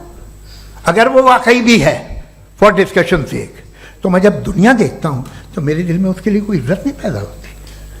ये क्या कर रहे हो तुम पूरे ऑल पावरफुल हो, ओमनीपोटेंट हो, ओमनी प्रेजेंट हो। तुम तो वहां गाजा में रहे होगे ना, तुम हर जगह हो। तुम देख रहे थे कि बच्चे की कैसे धज्जियां उड़ रही, तुम देख रहे थे और तुम चाहते हो मैं तुम्हारी परस्तिश करूंगा, तुम हो भी। अरे यार, इसके अच्छे तो हमारे चीफ प्राइम मिनिस्टर हैं, कुछ तो ख्याल करते हैं।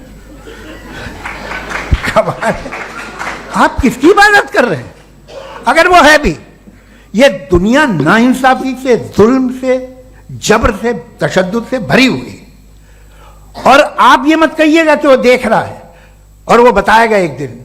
अगर वो देख रहा है और इंटरफेयर नहीं करता तो आप दुआ क्यों मांगते? आप कहते हैं मेरा ये काम करा दे, इसके मतलब है वो दखल दे सकता है, वो आपको नौकरी दिलवा सकता है, भले दूसरे आदमी को न मिले, मगर आपका काम कर देगा चूंकि आपने दुआ मांगी है।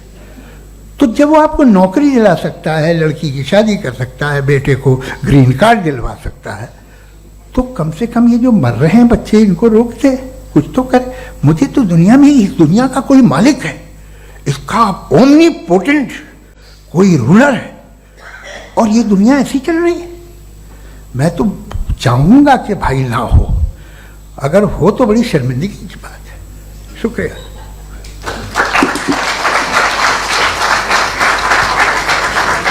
देवियों और सज्जनों, इस बहस के 2 राउंड और 2 रिबटल पूरे हो चुके हैं। अब सबसे ज़रूरी और सबसे मुश्किल राउंड शुरू हो रहा है, क्रॉस एग्जामिनेशन का। अब इन विद्वानों की सज्जनता की एक परख भी होगी, और वक्त हमने 16 मिनट का तय किया है। पहला सवाल आप पूछना चाहेंगे? जी बिल्कुल। पहले बोले भी आप माइक ले लीजिएगा हाथ में, ये नीचे से ऑन हो जाएगा। जी मैं बोलता हूँ, ये डायस हटा सकते हैं क्या हम थोड़ा क्विकली? डायस पीछे कर दीजिए बस थोड़ा सा, है, ताकि ये जो दाएं बाएं लोग बैठे हैं, इसे हटा दीजिए। अब हम वहाँ तो जाने वाले नहीं। आराम से आराम से दोनों तरफ से हटा दीजिए।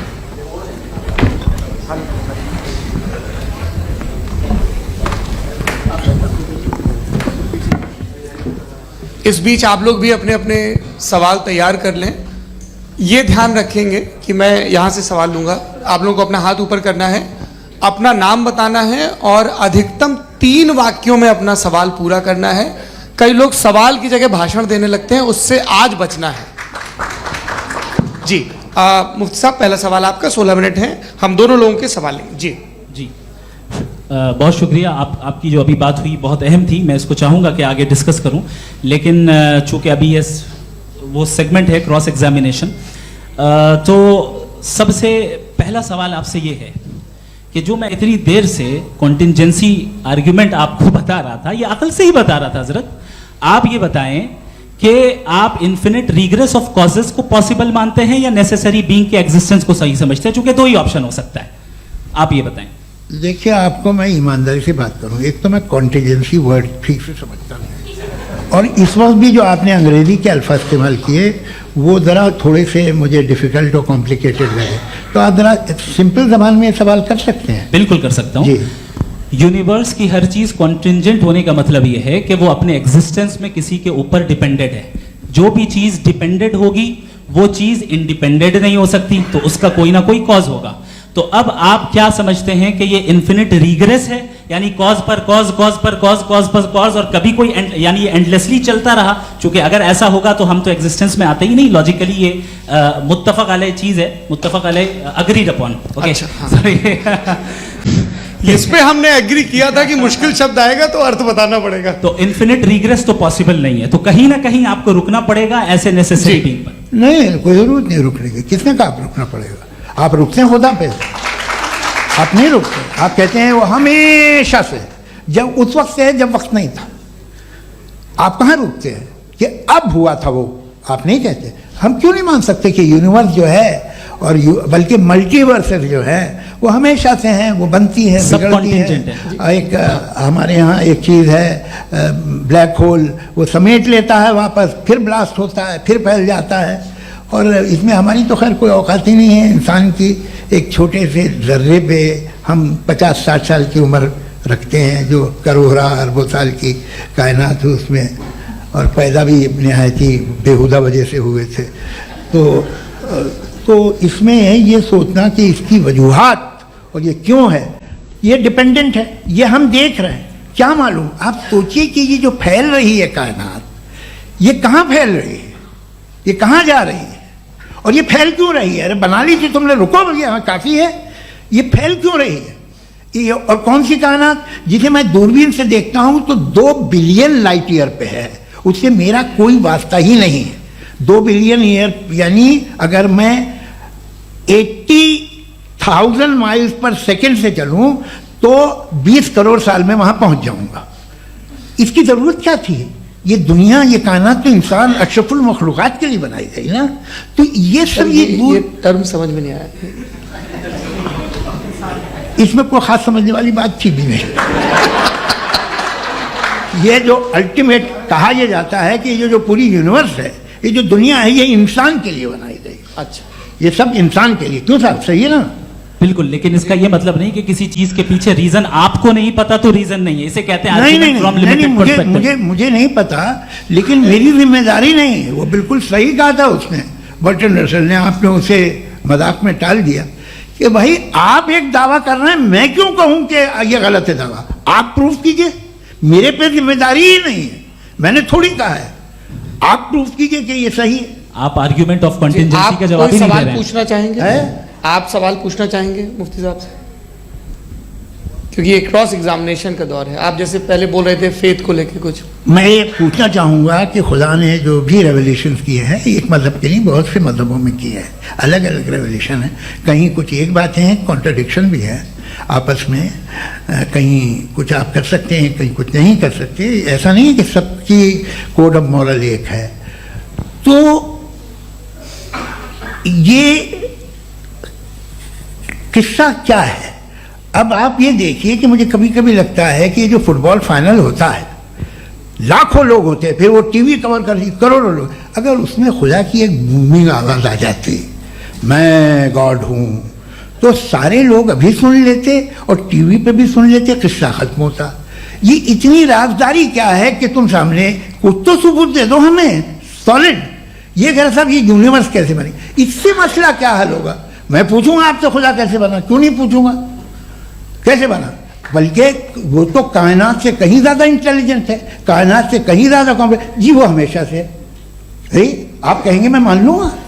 अच्छा, दोयम वो कादिर मुतलक, यानी कादिर मुतलक का मतलब ओमनीपोटेंट, जो चाहे कर सकता है। आपको नौकरी दिलवा सकता है, आपकी अच्छी जगह शादी करवा सकता है, आपके पड़ोसी का मुकदमा हरवा सकता है, आपको जिता सकता है, सब काम करता है। थोड़ा सा माइक क्लोज जी। वो इस दुनिया को चला कैसे रहा है? ये दुनिया कैसे चल रही है? आपको इस पर हैरत नहीं होती? या क़यामत के बाद कभी एक जस्टिस होगा, जब ये बच्चा मर चुका होगा, जिसकी धज्जियाँ उड़ गई बम से, इसको इंसाफ मिलेगा तब? अच्छा, अब जवाब दूं? हाँ दीजिए। मैं इसीलिए आप ही की तरफ आता। सबसे पहले आपने रेवलेशन और स्क्रिप्चर्स की बात की, इस पे मैं बात कर सकता हूं, लेकिन आज नहीं करूंगा चूंकि वक्त कम है। कभी और इस पे डिस्कस करेंगे, मैं तैयार हूं उस पे भी बात करने के लिए। ये अभी से राउंड 2 की भूमिका तय हो रही है। Does God exist round 2? जी, चूंकि आज गॉड के एग्जिस्टेंस पे बात है, तो मैं उसी के रिलेटेड जो है आपके सवालात को एंटरटेन भी करूंगा और मैं भी पूछूंगा। आपने कहा कि आपने साबित ही नहीं किया, जबकि आर्ग्यूमेंट ऑफ कॉन्टिंजेंसी बुनियादी आर्ग्यूमेंट है। आप मुझे कॉन्टिजेंसी का मतलब बताइए, आपका मतलब क्या कॉन्टिजेंसी? कॉन्टिंजेंसी का मतलब यह हुआ कि हर वो वजूद जो किसी भी चीज का पाबंद है, हर वो वजूद या हर वो चीज जो अपने एग्जिस्टेंस में किसी भी चीज के पाबंद है और उससे बाउंड है, उसको उसकी जरूरत है, उस पर डिपेंड करती है, तो जाहिर सी बात है कि उसका कोई ना कोई कॉज होता है। ये तो अक्ल की बात है। ये आप रीजनिंग की बात करते हैं, मैं वही कर रहा हूं। दूसरी चीज, आपने ये बात कही कि इतने बिलियन लाइट ईयर्स दूर है, उसका मेरा क्या लेना देना। फिर मेरे ख्याल से आपको ये नहीं कहना चाहिए I think therefore I am an atheist. आपको सोचना चाहिए। सिर्फ आप एक लिमिटेड दायरे में रहकर नहीं सोचें, बल्कि बाहर निकलकर सोचें। आपने तीसरा सवाल किया, आपने 2-3 सवाल एक साथ। ऐसी बातें ना कीजिए, कुछ लोगों को इतराज हो जाएगा आप पे कि आप कुछ भी सोचिए। ये इजाजत आपको है नहीं, मुझे है।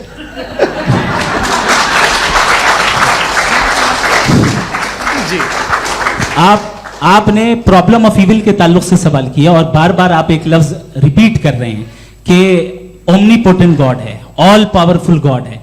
यही तो दरअसल समझना है कि गॉड का कॉन्सेप्ट क्या है। प्रॉब्लम ऑफ इविल जो है, प्रॉब्लम ऑफ इविल दर हकीकत 2 असम्पशंस पर कायम है।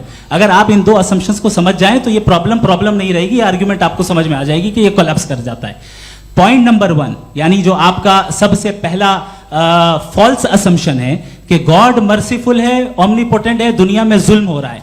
लेकिन आपको यह समझना चाहिए कि हमारे वर्ल्ड व्यू के मुताबिक गॉड सिर्फ ओमनीपोटेंट और सिर्फ मर्सीफुल नहीं है, बल्कि वो ऑल वाइज भी है और वो ऑल नोइंग भी है, उसके हर काम के पीछे हिकमत और विजडम है। ये कोई जरूरी नहीं है कि वो हिकमत और विजडम आपको समझ में आए या मुझे समझ में आए। अगर आप जो समझ रहे हैं उसके मुताबिक आप फैसला कर रहे हैं, ये लिमिटेड पर्सपेक्टिव से आर्ग्यूमेंट है। और इस चीज को हम अपनी दुनिया में, अपने लाइफ में, डेली लाइफ में इस प्रिंसिपल को एक्सेप्ट करते हैं। हम जब किसी डॉक्टर के पास जाते हैं, डॉक्टर के पास जाकर वो अगर उसने हमें कोई दवाई दी है तो हम ये तो नहीं कहते कि जब तक आपके पास जितना नॉलेज और जितना विजडम नहीं है, आपने क्यों ये दवाई दी है, तब तक हम इस चीज को एक्सेप्ट नहीं करेंगे। नहीं कहते, हम उसकी अथॉरिटी को तस्लीम करते हैं। क्यों? क्योंकि उसकी हम जानते हैं कि वो नॉलेजेबल है, वो विजडम वाला है, हमसे ज्यादा नॉलेज और हमसे ज्यादा विजडम है। बताएं सर। नहीं, डॉक्टर में और खुदा में बड़ा डिफरेंस है। डॉक्टर पढ़ा लिखा होता है, एक तो मैं उसकी बात सुनूंगा, दो ये नहीं कुछ जवाब तो ये भी नहीं है। सर प्लीज, अगर सब ऑडियंस से बोलने लगेंगे तो हाँ। फिर मतलब नहीं सिविलाइज्ड बहस का। मतलब आप ये कहें कि चूंकि आप डॉक्टर पे बिलीव करते हैं इसलिए खुदा पे बिलीव किए, क्या ये मिसाल आपको समझाने के लिए आर्ग्यूमेंट है, इस पे आपको एतराज नहीं है। तो सिंपल बात ये है कि मैं अगर ये यकीन कर लूँ कि एक ओमनीपोटेंट, उसकी मसलहत है, ये जो बच्चे मर रहे हैं ये मसलहत है उसकी, मुझे नहीं चाहिए इसकी मसलहत। उसकी मसलहत नहीं, यही तो समझना है, मतलब एक्सपीरियंस। अच्छा, इस आपने अभी मेरी बात पूरी सुनी नहीं। मैंने कहा आपका पूरा आर्ग्यूमेंट दो फॉल्स असम्पशंस पर है। एक फॉल्स असम्पशन मैंने बता दिया, दूसरा फॉल्स असम्पशन यह है कि इस दुनिया में इविल के होने का कोई गुड रीजन नहीं है, जबकि हमारे पास बाज रीजंस मौजूद हैं, हमारे पास बाज वजूहात मौजूद हैं। अगर इस दुनिया में इविल ना हो तो आप गुड को डिफाइन कैसे करेंगे? अगर जुल्म ना हो आप इंसाफ को समझेंगे कैसे? अगर तारीकी ना हो तो आप लाइट को समझेंगे कैसे? बहुत अच्छे। अभी और सुन लें, अभी और बाकी है। ये तो बात बहुत पसंद आई साहब मुझे, कि जब तक रेप ना हो तब तक औरतों की इज्जत का ख्याल आपने मेरा जवाब पूरा सुना ही नहीं। जब तक के बच्चों का कत्ल ना किया जाए तब तक आपको बच्चों की मासूमियत की इज्जत है। आपने पूरा जवाब सुना ही नहीं। क्या बात है, क्या आपने नुक्ता निकाला? आपने पूरा जवाब सुना ही नहीं। आप सुन लें, मेरी बात सुन लें। ये मैंने आपको एक चीज बताई। दूसरी चीज, इस दुनिया में हम आए हैं टेस्ट के लिए, हमारा टेस्ट हो रहा है और हर इंसान का अलग अलग अंदाज में टेस्ट होता है। और इस दुनिया में अगर इविल मौजूद है तो वो इविल जरिया है हमारे अंदर ह्यूमन नोबल क्वालिटीज को डेवलप करने का और अलग अलग फील्ड में प्रोग्रेस करने का। और अगर हमारे अंदर और इस दुनिया में इविल नहीं होता तो बताइए टेस्ट का मतलब क्या होता? अगर मैं अपने स्टूडेंट को एमसीक्यूज दूं और उसमें सिर्फ राइट आंसर लिख कर दे दूं और कहूं तुम्हारा टेस्ट हो गया, ये मीनिंगलेस है। इस दुनिया में अगर हम टेस्ट के लिए आए हैं तो जाहिर है गुड एंड इविल दोनों मौजूद है। तो अगर गुड एंड इविल दोनों मौजूद है तो ये इविल भी खुदा का बनाया हुआ है? जी हाँ, खुदा का बनाया हुआ है। लेकिन अच्छा, चलो अच्छी बात। जी बिल्कुल, तो बिल्कुल खुदा ने बनाया। अभी तो ये है कि जो मेजॉरिटी है दुनिया में वो इविल है, तो ये खुदा एक्चुअली इविल के साइड पे लग रहा है मुझे। बिल्कुल भी नहीं, मैं बताता हूं। मेजॉरिटी में तो वो है। क्या बात कर रहे हैं भाई आप? कोई भी जो मुंसिफ होगा, चाहे आपका अपना घर हो जिसके आप सबसे बड़े हैं, चाहे आपकी ऑर्गेनाइजेशन हो जो आप चलाते हैं, वहां पर आप इविल रखेंगे साबित करने को कि बाकी लोग शरीफ हैं? मेरी बात सुन, क्या ये आर्ग्यूमेंट ही गलत है? अगर कि जब तक के कोई इविल नहीं होगा तब तक के शरीफ आदमी शरीफ नहीं लगेगा। अगर एग्जामिनर गलत ऑप्शन दे रहा है तो एग्जामिनर इविल नहीं हो गया, जो गलत ऑप्शन को सेलेक्ट कर रहा है वो फेल होगा।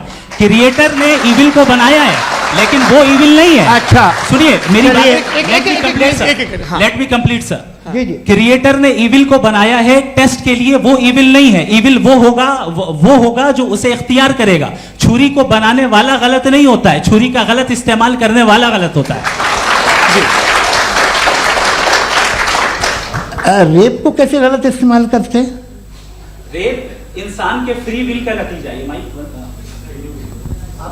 ये रेप कैसे गलत इस्तेमाल होता है? ये मुझे अब सुन ले, अब सुन ले। गलत इस्तेमाल होता है। हाँ मैं बता रहा हूँ ना, कैसे गलत? मैं बता रहा हूँ जी। कि जो इविल इस दुनिया में मौजूद है उसके कई सारे तरीके हैं। एक तरीका इंसान का अपना फ्री विल है। अब अगर कोई रेपिस्ट रेप कर रहा है तो इसका गॉड का कसूर नहीं है, वो अपने फ्री विल का गलत इस्तेमाल कर रहा है, उसको सजा मिलनी चाहिए। अच्छा। और उसी के लिए जहन्नम बनाई गई है। ये फ्री विल का भी बड़ा चक्कर। आप जब कोई बुरा काम करते हैं या कोई बुराई होती है तो ये कहा जाता है कि ये फ्री विल है। 7 billion free wills are moving on this planet. 7 billion free will. और एक आदमी अपनी फ्री विल से मुझे कत्ल कर दे तो मैं खुदा की मर्जी से मरा हूं कि इसकी फ्री विल की वजह से? मेरी मौत खुदा के हाथ है या ये फ्री विल वाले के हाथ है? खुदा ने फ्री विल का निजाम बनाया है और उस निजाम का गलत इस्तेमाल करके कोई आपको ये मार गलत रहा है, इस्तेमाल करके मेरा कत्ल कर देता है। अब मेरी मौत का जिम्मेदार कौन है? वो इंसान जिम्मेदार है। वो इंसान। जी। तो ये कहना कि और उसको खुदा ही उसको जिंदगी उसको देता सजा है, मिलेगी। तो अब आप आगे चलिए कि ये तय करना कि अल्लाह ही या खुदा, सॉरी अल्लाह नहीं, खुदा ही जिंदगी देता है, खुदा ही मौत देता है, ये गलत है। बिल्कुल गलत नहीं है। हाँ, नहीं, निजाम उसी ने बनाया फ्री विल का, निजाम मौत और हयात का उसी ने बनाया। You are contradicting yourself. अभी आपने कहा कि एक आदमी ने फ्री विल से आपको मार दिया, इसमें उसे फ्री विल दी गई थी, उसने गलत इस्तेमाल किया। 7 billion free wills are moving on this planet, और आप चाह रहे हैं कि मैं सिर्फ खुदा का ध्यान करूं। ये 7 बिलियन फ्री विल्स को मुझे लुक आफ्टर करना पड़ेगा कि नहीं? ये तो तबाहियां कर रही हैं और तबाहियां ज्यादा हो रही हैं। बिल्कुल। तो अगर आप बताएं अगर खुदा नहीं है फॉर एग्जाम्पल, हाँ। तो आप इविल को कैसे डिसाइड करेंगे? यानी how can you define evil objectively without God? देखिए, दुनिया में 2 तरह के जानवर हैं, एक जो अकेले रहते हैं जंगल में और एक जो ग्रुप्स में रहते हैं। ग्रुप में जो भी रहेगा, चाहे वो आपका फाउंडेशन हो, चाहे कोई क्लब हो, चाहे कोई पॉलिटिकल पार्टी हो, चाहे कोई यूनिट हो, उसमें आपको इंटरैक्ट करने के रूल बनाने पड़ेंगे। यानी लोग तय करेंगे। लोग तय करेंगे। अगर लोगों ने यह तय किया कि किसी का रेप करना सही है, आप जस्टिफाई करेंगे? नहीं, आपका फाउंडेशन तो ये हो गया ना कि लोग इविल डिसाइड दुनिया करेंगे। में- नहीं, अरे दुनिया में ऐसे ग्रुप्स हैं जो रेप को जायज मानते हैं सर्टेन हालात में। मैं डिटेल में नहीं जानूंगा, आप भी जानते हैं।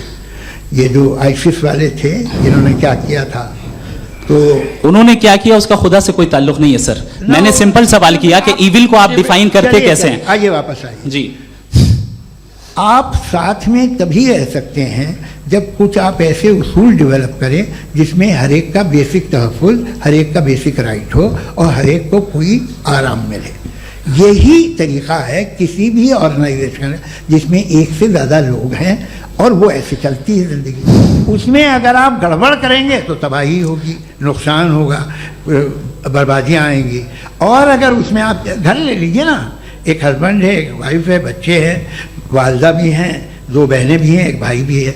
अब इसमें कोई निज़ाम आपको चाहिए साथ में रहने का, और एक दूसरे पे भरोसा रहे, एक दूसरे के बहीख्वाह हों, एक दूसरे की मदद करें, ऐसी जिंदगी। सर आपकी बात आ गई। आप ये कह रहे हैं कि लोग डिसाइड करेंगे क्या सही है क्या गलत है, यही है? मेजॉरिटी डिसाइड करेगी क्या सही है क्या गलत है? अरे भाई बिल्कुल। मेजॉरिटी अगर ये कहे कि नाजी जर्मनी के साथ जिस तरह मेजॉरिटी थी कि जेनोसाइड करना सही, आप जस्टिफाई करेंगे? उस वक्त आपका ये सवाल सिर्फ उसके बाद क्लोजिंग। हाँ, उस वक्त प्लेनेट पे जो लोग थे, हाँ। उनमें कितने लोग हिटलर को सही समझते? अच्छा, प्लेनेट की मेजॉरिटी तय करेगी, सोसाइटी की नहीं। प्लेनेट की मेजॉरिटी गॉड के एग्जिस्टेंस को सही मानती है, आप क्यों नहीं मानते? ये हेलो ये क्रॉस क्वेश्चन का राउंड यहाँ पर समाप्त होता है।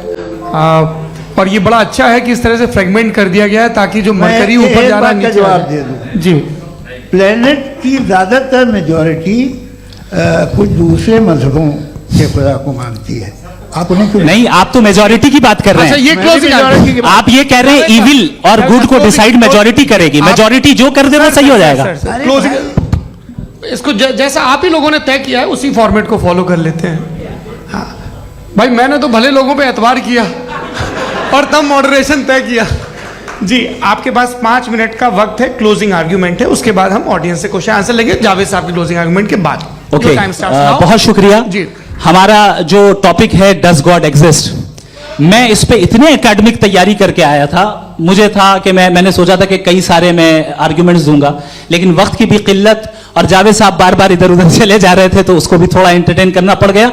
डज गॉड एग्जिस्ट पे मैं एक ही आर्ग्यूमेंट दे पाया। आर्ग्यूमेंट्स बहुत हैं और डेफिनेटिव आर्ग्यूमेंट्स हैं, और मेरे आर्ग्यूमेंट को किसी एक राउंड में भी इन्होंने एंटरटेन नहीं किया और रेफ्यूट नहीं किया। एक राउंड में भी नहीं, एक राउंड में भी नहीं। कौन सा? और ना ही अभी आपका क्लोजिंग आर्ग्यूमेंट आएगा नहीं, वो उसमें। बता देना। Argument of contingency sir. अरे मैं आपसे कई बार कह चुका हूँ कंटीजेंसी का मतलब अब मैं कैसे समझाऊं आपको? आपस में हाँ, आप और कितने आसानी से समझाऊं मैं, मुझे तो नहीं समझ में आ रहा है। आप अपनी आर्ग्यूमेंट ऑफ कंटीजेंसी उर्दू में बोल सकते हैं। हाँ, आप अपनी बात पूरी कर लें जी। आखिरी 4 मिनट। दूसरी चीज, just a minute please ma'am, can I talk? दूसरी चीज ये है कि आपने एक तो इसका जवाब नहीं दिया, दूसरा आपने गॉड के ना होने पर कोई डेफिनेटिव आर्ग्यूमेंट नहीं दिया, सिर्फ मजहब पे बात कर रहे हैं आप। मजहब तो आज हमारा टॉपिक ही नहीं था। आज तो हमारा टॉपिक हो, आप मजहब से ले लेकर आईएस तक चले गए। भाई हमारा क्या ताल्लुक है उससे? We condemn them. और उसका गॉड से क्या ताल्लुक है? अगर कोई गलत काम कर रहा है, किसी ने किसी को कत्ल किया, किसी ने किसी का रेप किया, उसको सजा मिलनी चाहिए। और आपके पास कोई भी rational strong foundation of morality नहीं है। आपने कहा कि मेजॉरिटी तय करेगी सोसाइटी की, वो सही होगा। मैंने कहा हिटलर को फिर आप सही कहेंगे, नहीं, प्लैनेट की सोसाइटी की मेजॉरिटी तय करेगी। तो प्लैनेट की मेजॉरिटी गॉड के एग्जिस्टेंस को मानती है, आप कह रहे हैं ये रिलीजियस है। तो यानी आपके पास कोई स्ट्रॉन्ग फाउंडेशन नहीं है ऑब्जेक्टिव मोरालिटी का। ऑब्जेक्टिव मोरालिटी का अगर कोई फाउंडेशन है तो वो सिर्फ गॉड है, गॉड है, गॉड है। थैंक यू जी। ये मुफ्ती शमाइल नदवी साहब का क्लोजिंग आर्ग्यूमेंट था। अब हमारे पास जी, मैं जी ये बड़ा अच्छा है कि दोनों लोगों को मॉडरेटर से शिकायत भी और बोल रहे भाई हमारी शाबाशी भी तो करते चलो। अब मेरी बात जी, आपके पास जावेद अख्तर साहब 5 मिनट का वक्त है। ये आपका क्लोजिंग आर्ग्यूमेंट है, टाइम रीसेट कर दें जी।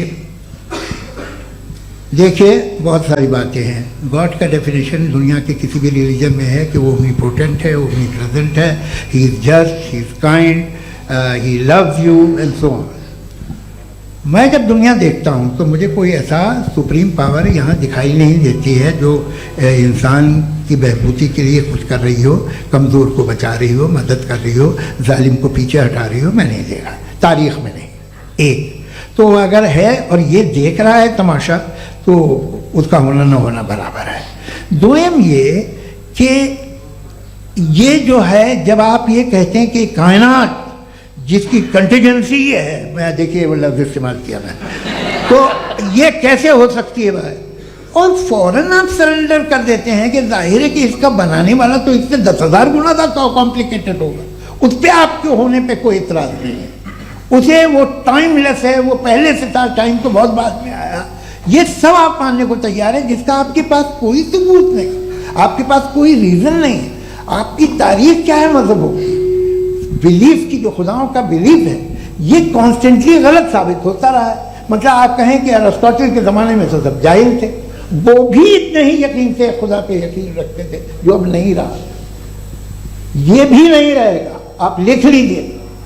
और इसके आसार आपको दुनिया में दिखाई देना शुरू हो चुके हैं। ये बहस क्या आज से 100 साल पहले इस तरह हो सकती थी? यहाँ तक तो आपको हम ले आए हैं। तो सर अरे इनको मदद की जरूरत नहीं भाई, ये सेल्फ सफिशिएंट आदमी है, आप क्यों इनकी मदद कर रहे हैं? Sir please. तो ये जो है तमाम बातें अपनी जगह हैं। ये एक पैकेज है। आप अकेले, कोई आदमी ऐसा नहीं जो सिर्फ गॉड को मानता हो, उसके साथ बहुत पैराफर्नेलिया आता है, अलग अलग पैराफर्नेलियाज आते हैं। They have always created chaos in the society. मैं तो आपको सीधा ऑफर देता हूँ कि दुनिया में 10 इम्पॉर्टेंट बिलीव्स हैं। आप एक मानते हैं, 9 नहीं मानते, 9 में आप एथियस्ट हैं, 9 को आप बिल्कुल रीजनेबली मेरी तरह देखते हैं।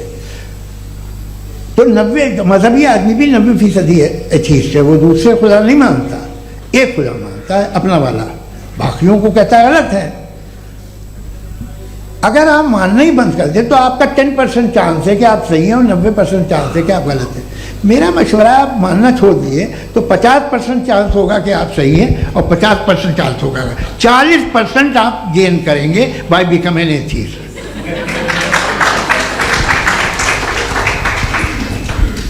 ये एक फरसूदा ख्याल है, ये ख़त्म हो रहा है। हो सकता है मेरी ज़िंदगी में ना हो, लेकिन ये हो जाएगा। जो बातें ये इनको आप मेटाफिजिकल, ये वो ऐसे रिस्पेक्टेबल टर्म दे दिए, ये तो उन लोग के हैं जिन्हें ना फिजिक्स मालूम थी ना मेटा मालूम था, ये उन्होंने आपको दिए हैं। जी बहुत शुक्रिया आप दोनों लोगों का। और अब इस बातचीत का आखिरी राउंड शुरू होगा, डज गॉड एग्जिस्ट की ये बहस मुफ्ती शमाइल नदवी और जावेद अख्तर साहब के बीच। आप लोग अपने अपने हाथ ऊपर करेंगे, मैं यहाँ से तय करूँगा और माइक हमारे पास है क्या? एक ही माइक है ऑडियंस के लिए? 2 माइक है, एक इस तरफ एक इस तरफ, ठीक है। तो जी सबसे पहले हमारी सहयोगी है मारिया शकील जी, पूछिए सवाल। थोड़ा सा रुकेंगे ताकि कैमरे का फ्रेम आप पर आ जाए, आपकी तो प्रैक्टिस है टीवी की। जी नदवी साहब, मैं खुदा को मानती हूँ, पहले मैं इसी प्रमाइस से शुरू कर रही हूँ और ये बता रही हूँ आपको, मैं मानती हूँ, लेकिन कुछ सवाल हैं जो जावेद साहब ने उठाया, उसका जवाब आपको देना चाहिए। पहला सवाल ये कि गजा में सालों से छोटे बच्चे मर रहे हैं, वो उनको, अगर खुदा मर्सीफुल है, हम मानते हैं कि अल्लाह ताला में बहुत ताकत है, तो वो बच्चे क्यों मर रहे हैं? दूसरी बात ये कि अगर कंटिजेंसी की जो आप बात करते हैं, पूरे मुस्लिम ममालिक मिल करके भी उन गजा के बच्चों को क्यों नहीं बचा पा रहे हैं? क्योंकि अगर वो चाहते, क्योंकि अल्लाह ताला उन पर हुकूमत करते हैं, सब पर हुकूमत करते हैं, तो वो उनको क्यों नहीं बचा? जी थैंक यू वेरी मच। बहुत अच्छा किया आपने इस चीज को जिक्र कर दिया, मैं इसको और अच्छे से एक्सप्लेन करने की कोशिश करता हूं। देखें, जहां तक आपने कहा कि गजा के बच्चों को मारा जा रहा है, देखें 2 वर्ल्ड व्यू है, एक एथिस्टिक वर्ल्ड व्यू, एक थीस्टिक वर्ल्ड व्यू है।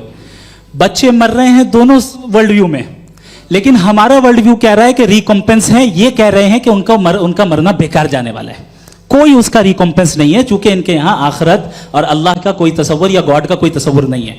आपने ये सवाल किया कि गॉड मर्सीफुल है, क्यों नहीं रोकता? ये मैंने बताया कि ये मिसकंसेप्शन है लोगों के दरमियान कि गॉड को सिर्फ मर्सीफुल और ओमनीपोटेंट समझते हैं। गॉड के सिर्फ यही 2 एट्रीब्यूट्स नहीं है, गॉड के कई सारे एट्रीब्यूट्स हैं, उनमें से अल हकीम भी है, उनमें से ऑल वाइज भी है, ऑल नोइंग भी है। लिहाजा अगर इस दुनिया में किसी को तकलीफ आ रही है और गॉड उसको नहीं रोक रहा है, वो इसलिए नहीं रोक रहा है चूंकि इंसानों को फ्री विल दिया गया है।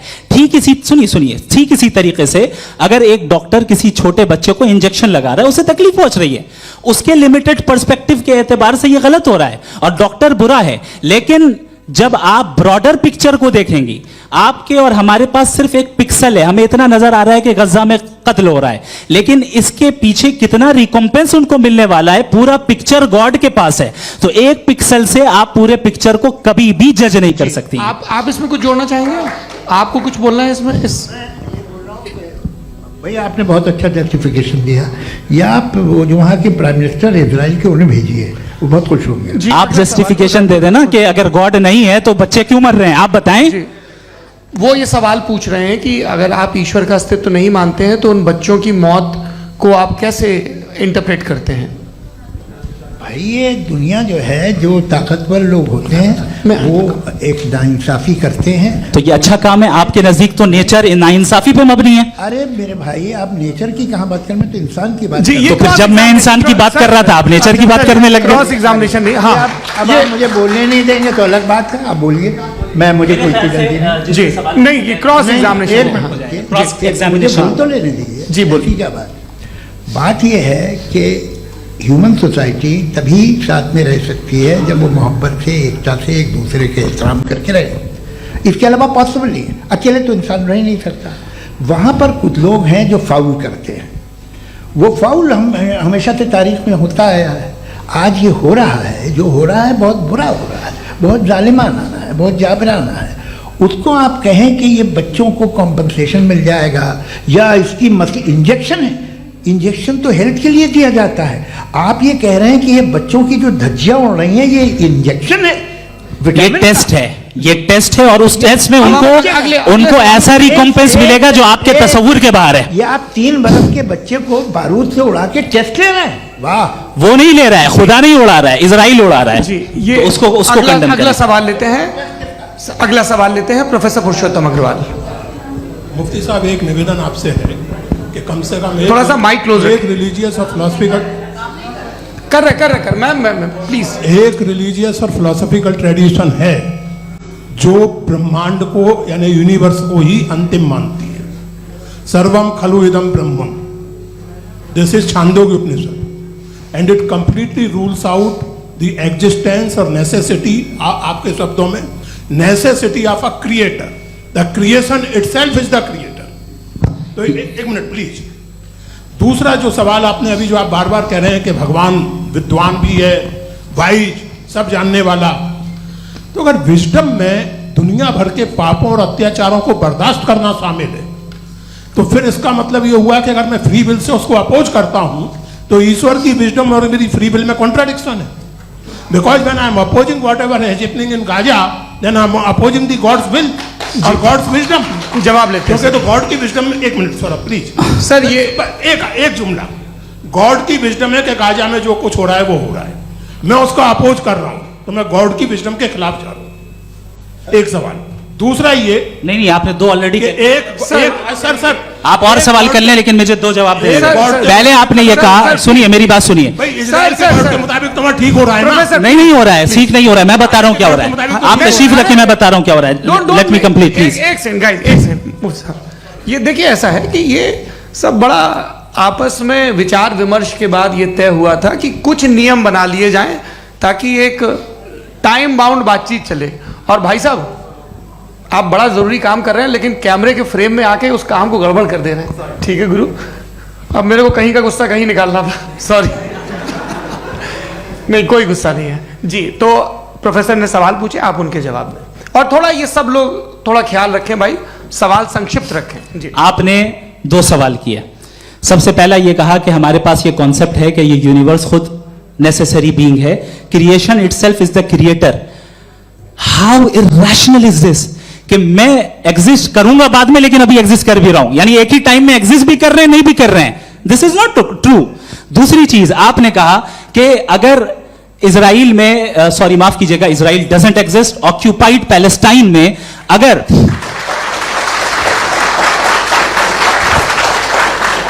ऑक्यूपाइड पैलेस्टाइन में बच्चों को मारा जा रहा है फ्री विल की वजह से और गॉड नहीं रोक रहा, ये कॉन्ट्रडिक्शन है। ये बताइए कि एक एग्जाम में एक बच्चा गलत आंसर लिख रहा है, सुनिए, एग्जामिनर चाहे तो रोक सकता है, क्यों नहीं रोक रहा है? ये कॉन्ट्रडिक्शन है या कॉन्ट्रडिक्शन नहीं है? माइक नहीं सर, ये आपस में जी, ये क्या आपका सवाल? माइक दीजिए। फ्री विल दिया गया है टेस्ट के लिए, अकाउंटेबिलिटी के लिए। अगर फ्री विल नहीं होता तो आप कहते हैं हमें रोबोट बना दिया गया। नॉट मिसरिप्रेजेंट माय पोजीशन, आपकी जो भी पोजीशन, मैं अपनी फ्री विल के नाते, अपने ह्यूमन विजडम के नाते गाजा में हो रही अत्याचार का विरोध करता हूं। बिल्कुल करना चाहिए। आपके हिसाब से मैं गॉड की विजडम का विरोध कर रहा हूं? बिल्कुल नहीं, जो हो रहा है गॉड, बिल्कुल भी नहीं, बिल्कुल भी नहीं। उसका वहां पर गाजा में कत्ल होना ये इंसानों के गलत इस्तेमाल का नतीजा है, फ्री विल के इस्तेमाल का नतीजा है। गॉड इसका हुक्म नहीं देता, उससे रोकता है। यही तो मसला है ना, आपके लिए कॉन्सेप्ट क्लियर नहीं भाई, आपने तो बताया था इंजेक्शन लगाने से बच्चे को तकलीफ होती है, ये इंजेक्शन लगा। सर आप ऐसे रेटोरिक स्टेटमेंट दे तब तो कोई मसला नहीं समझते रहेंगे। This is a rhetoric statement, this is not a logical argument sir. I am sorry, I am sorry. आखिरी 30 मिनट बड़े मुश्किल होने वाले हैं जी। मुफ्ती साहब आगे बैठे हैं, इनको माइक दीजिए। हाँ तरुण, माइक आप अपने पास रखिए, आपको कैमरे का फ्रेम पता है जी। सबसे पहले दोनों को मुबारकबाद। एक सर अपना आप नाम बता दें। आप अमेरिका में शिकागो में रहते हैं, इतना मुझे याद है। बताया आपको, यासिर नदीम अलवाजदी मेरा नाम है। जावेद सर, आपसे एक क्वेश्चन है इन्फिनिट रिग्रेस के ताल्लुक से। एक हाइपोथेटिकल सिनेरियो है, मसलन अगर आप सर माइक थोड़ा सा प्लीज क्लोज रखिए जी। अगर आप शायर इसलिए हैं कि आपके कोई उस्ताद शायर थे, और वो इसलिए शायर थे कि उनके कोई उस्ताद शायर थे, और इसी तरीके से हम माजी में पीछे चलते चलते चले जाएं और कहीं ना रुके, तो माफ कीजिएगा आप कभी शायर नहीं हो सकते। लेकिन आप शायर हैं, आपका शायर एग्जिस्ट करता है, इसका मतलब ये है कि आप कहीं ना कहीं रुके हैं। तो मेरा सवाल ये है कि क्या आप इन्फिनिट रिग्रेस ऑफ कॉजेस को लॉजिकल फैलेसी मानते हैं या नहीं मानते? हाँ या ना? मैं इन्हें लॉजिकल फैलेसी नहीं मानता हूँ, लेकिन मेरा प्रॉब्लम यह है कि जब मैं नहीं मानता हूँ तो I will continue with this logic जो फैलेसी नहीं हो। आप एक जगह रुक जाते हैं जाके, आप कहते हैं ये गेंद कैसे बनी, ये जजीरा कैसे बना, ये समंदर कैसे बना, ये ज़मीन कैसे बनी, और अचानक गॉड पे जाके आपको ब्रेक लग जाता है। एक बार आप सवाल नहीं करते कि भाई इनको बनाने वाला तो इनसे भी कॉम्प्लिकेटेड होगा, वो कैसे बना, उसके बारे में आपने इत्मीनान कर लिया, वो हमेशा से है। तो अगर आप उसे हमेशा से मानते हैं तो फिर ये मान लीजिए कि कायनात हमेशा से, क्या तकलीफ है? फिर हम वजूद में नहीं आते ना। जी है। हम मौजूद नहीं। अच्छा सर क्यों नहीं होता? मैं बताऊं प्लीज। जैसे मैंने मिसाल दी आपके शेर की, आपका शेर कभी वजूद में ना आता अगर शायर इसी तरह चलते रहते हमेशा। जी माइक मेरे ख्याल से एक इन्फिनिट रिग्रेस का कॉन्सेप्ट क्लियर नहीं हो पाया, ऐसे रहने दें, लेट्स मूव ऑन सर। ठीक है। हाँ थोड़ा सा मॉडरेटर का भी ख्याल रखें। नहीं नहीं, आपने तो रखा है, आपने रखा है। यहाँ पे गौहर रजा साहब हैं, वो भी एक सवाल पूछना चाहते हैं। माइक यहाँ नीचे से ऑन कर दिए, नीचे। पहले तो ये कह दूं कि मैं उन बच्चों से शर्मिंदा हूं जिनको गजा में कत्ल किया गया, क्योंकि हमारे होते हुए कत्ल किया गया। लेकिन उससे ज़्यादा शर्मिंदगी इस बात से हुई कि मुझे लगा कि मुफ्ती साहब उसको जस्टिफाई कर रहे हैं। बिल्कुल भी नहीं, आप बहुत ही गलत। मुझे लगा मैं गलत हो सकता हूं, बिल्कुल गलत मैं है। सवाल पूछ रहा हूं, सवाल मैं देखिए, सवाल अगर पूछ रहा हूं। एक मैं जावेद भाई गौर से साहब, एक डिसएग्री गौर करता साहब, हूं। एक सेकंड देखिए, अगर देखिए ऐसा एक सेकंड आप सर वेट, अरे आप कुछ मेरे पहले मुझे अपनी बात कह लेने दीजिए। अगर ऑडियंस तय करेगी तो फिर मॉडरेटर का मतलब नहीं। मेरा आप सबसे ये कहना है, ये बहस दो लोगों के बीच में है, एक तरफ मुफ्ती साहब, एक तरफ जावेद साहब। पिछले 1.5 घंटे से ये लोग अपने अपने तर्क रख रहे हैं। आपकी इनसे इत्तेफाकी हो सकती है, ना इत्तेफाकी हो सकती है। मेरे उस्ताद मुझे सिखा गए हैं कि मुखामुखम में असहमति की गुंजाइश बची रहनी चाहिए। अगर मैं आपकी बहुत इज्जत करता हूं गौहर साहब, आपने जो कमाल की किताबें लिखी, साइंटिफिक टेम्परामेंट, लेकिन मेरी ये गुजारिश है आप सबसे कि यदि आप इन लोगों ने जो बोला उन पर टिप्पणियां करेंगे तो ना वक्त की पाबंदी रहेगी, ना वो अनुशासन। आप सवाल पूछ लें, उस सवाल में जो बात आ जाए वो आ जाए। मैं जावेद साहब से डिसएग्री करता हूं, इसलिए जावेद साहब से सवाल पूछ रहा हूं। आपका सवाल जावेद अख्तर साहब से। और सवाल ये है मेरा कि जावेद साहब ने कई बार लॉजिक का इस्तेमाल किया कि साइंस में लॉजिक है और रिलीजन में लॉजिक नहीं है। मेरा ख्याल ये है कि रिलीजन में भी लॉजिक है, लेकिन उस लॉजिक की बेसिस ये है कि आप रुक जाते हैं, जिसका जिक्र जावेद साहब ने बार बार किया, यानी खुदा के तसव्वुर पे आते हुए, गॉड के तसव्वुर पे आते हुए रुक जाते हैं। और इसमें सवाल पूछना मतलब फॉरबिडन होता है। सवाल यह है कि क्या जावेद साहब इससे एग्री करते हैं कि साइंस की लॉजिक अलग है और रिलीजन की लॉजिक अलग है? बताइए सर।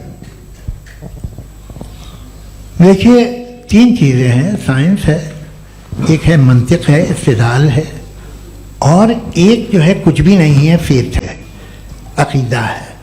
मैं अकीदे की लॉजिक का कायल नहीं हूँ। मुझे आप इस्तिदलाल से, लॉजिक से, रीज़न से समझाइए, मैं मानने को तैयार हूँ, मेरा क्या नुकसान होगा। लेकिन ये कि अकीदे पे मैं नहीं जा सकता हूँ। अकीदे का मतलब है कि तुम ये मान लो, सवाल ना करो, ये नहीं। आप सारी बातें करके, बड़ी साइंटिफिक बातें करके एक जगह जाके खुदा के हुदूद पे रुक जाते हैं, सरेंडर कर देते हैं। मैं सरेंडर करने को तैयार नहीं। दैट्स ऑल जी। ये आगे सर बैठे हुए हैं, इनको माइक दीजिए। भाई। वो आप पूछना चाह रहे थे ना भाई? हाँ, नहीं मैं ये जी, आपका नाम? आसिम इफ्तिखार। आसिम जी, पूछिए। सर, जावेद सर से सवाल है कि आपने अपने माइक थोड़ा करीब रखिए। अपने क्लोजिंग स्टेटमेंट में बात कही थी कि मज़हब का जो फ्यूचर है वो ज़्यादा दिन नहीं जाने वाला है। लेकिन मैं देख पा रहा हूँ कि जो ऑक्सफोर्ड यूनिवर्सिटी की एक स्टडी है 2011 में हुई है, जिसके 50 एकेडमिशियंस ने इसको अंजाम दिया था, उसमें वो ये कहते हैं कि जो फेथ इन गॉड है वो इनबिल्ट है ह्यूमन नेचर के अंदर, जिसको हम कहते हैं फितरत के अंदर शामिल है वो। और वो ये कहते हैं कि अगर कोई ये समझता है कि मज़हब को वो ख़त्म कर देगा तो ये उसकी गलत फहमी है।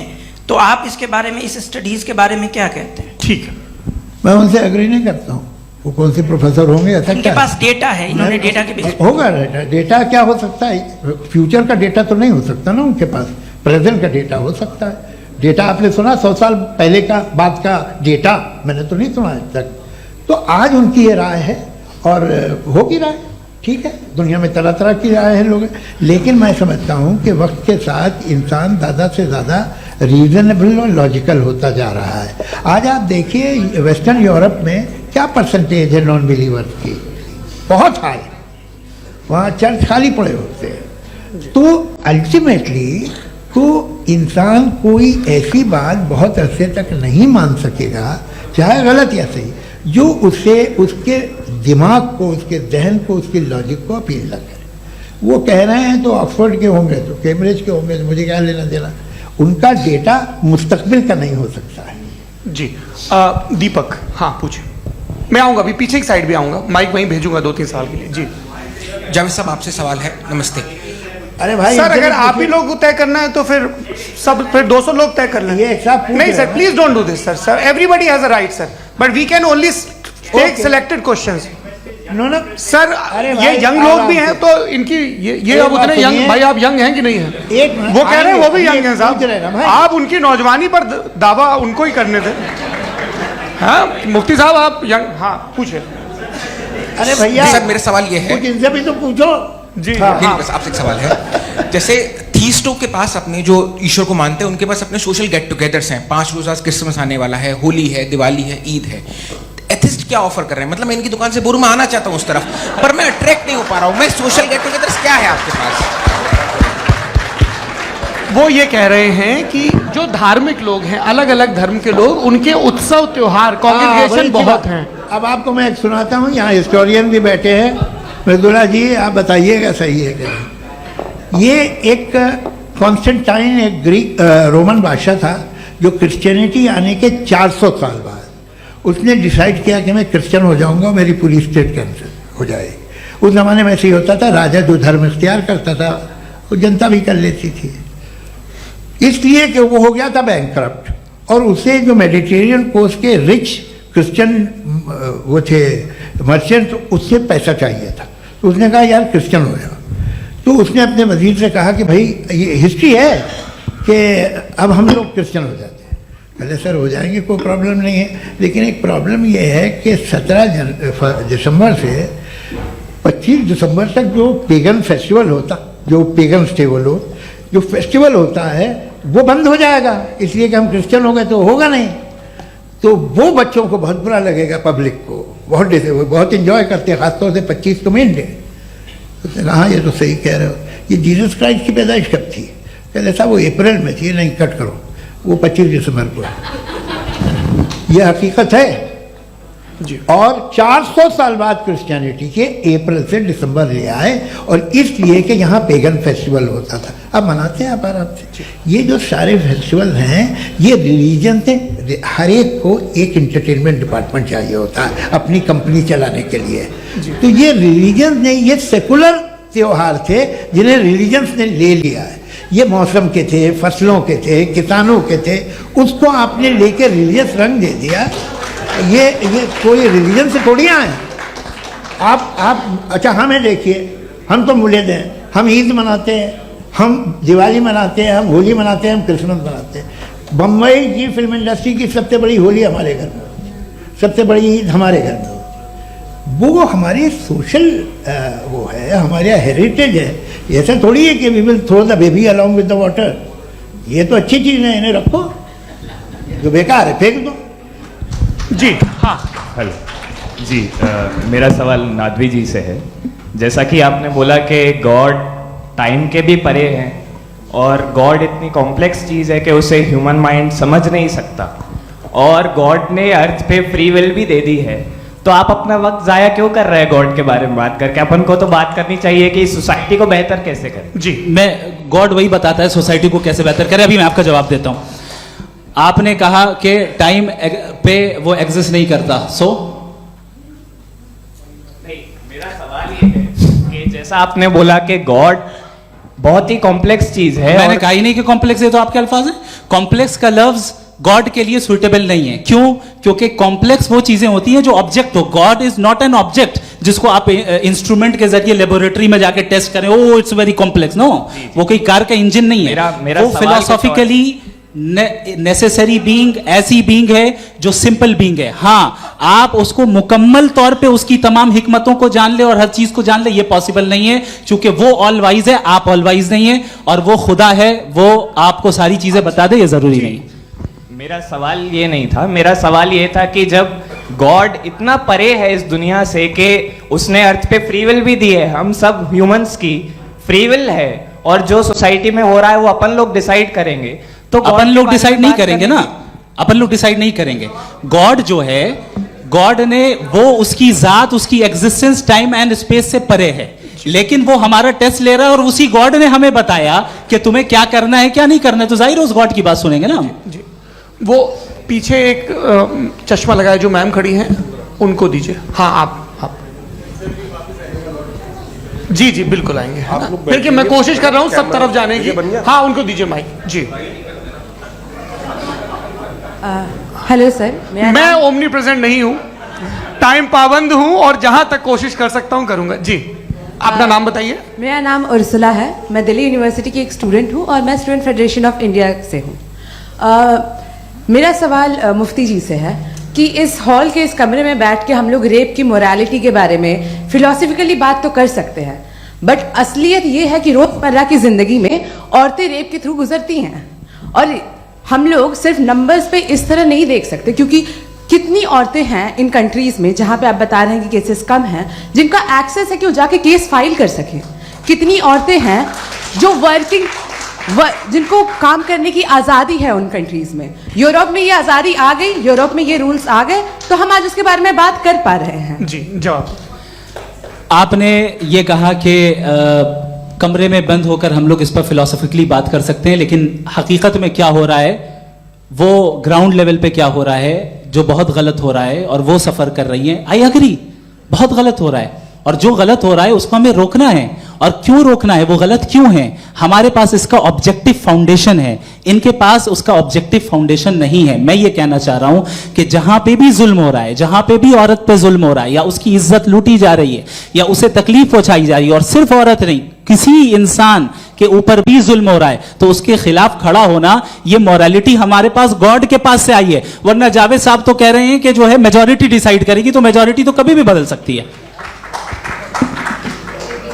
क्या आप ये थोड़ी सी आपको गलतफहमी है। मैं अगर मेरे जुमले से ये मजमून निकला या मैंने कहा तो ये जुमला मैं वापस लेता हूँ। ये मेरा मतलब ही नहीं था कि मेजॉरिटी डिसाइड करेगी। मेजॉरिटी डिसाइड करे तो दुनिया में बड़ी वैसे आपने कहा था ये जुमला। अच्छा हो सकता है, मैं मान रहा हूँ। बाद में रिकैप कर लेंगे। अरे एक सेकंड मैं अपनी एक्सप्लेनेशन देता हूँ।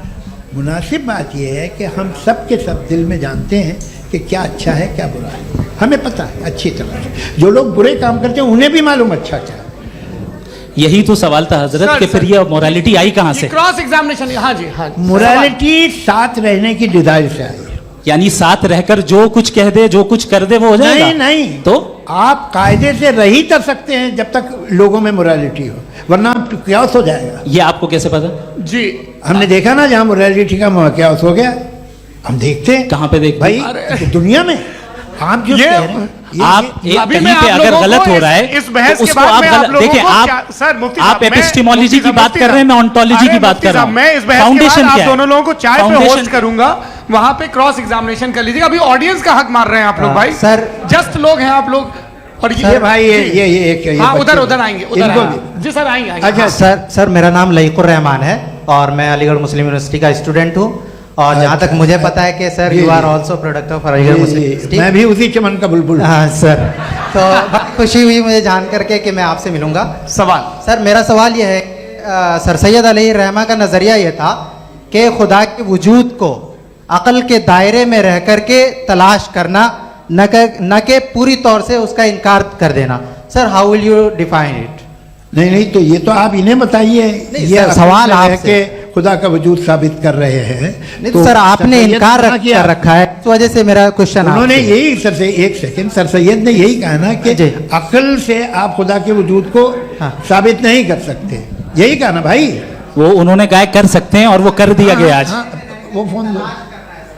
तलाश करना या साबित करना अक्ल से अक्ल से नहीं हो सकता। अरे सवाल तो सुन लीजिए जी। अक्ल से नहीं हो सकता है, यही कहा ना आपने। अक्ल से हो सकता है। अरे वो यही कह रहे हैं भाई, आप बता रहे हो सकता है, वो तो कुछ और।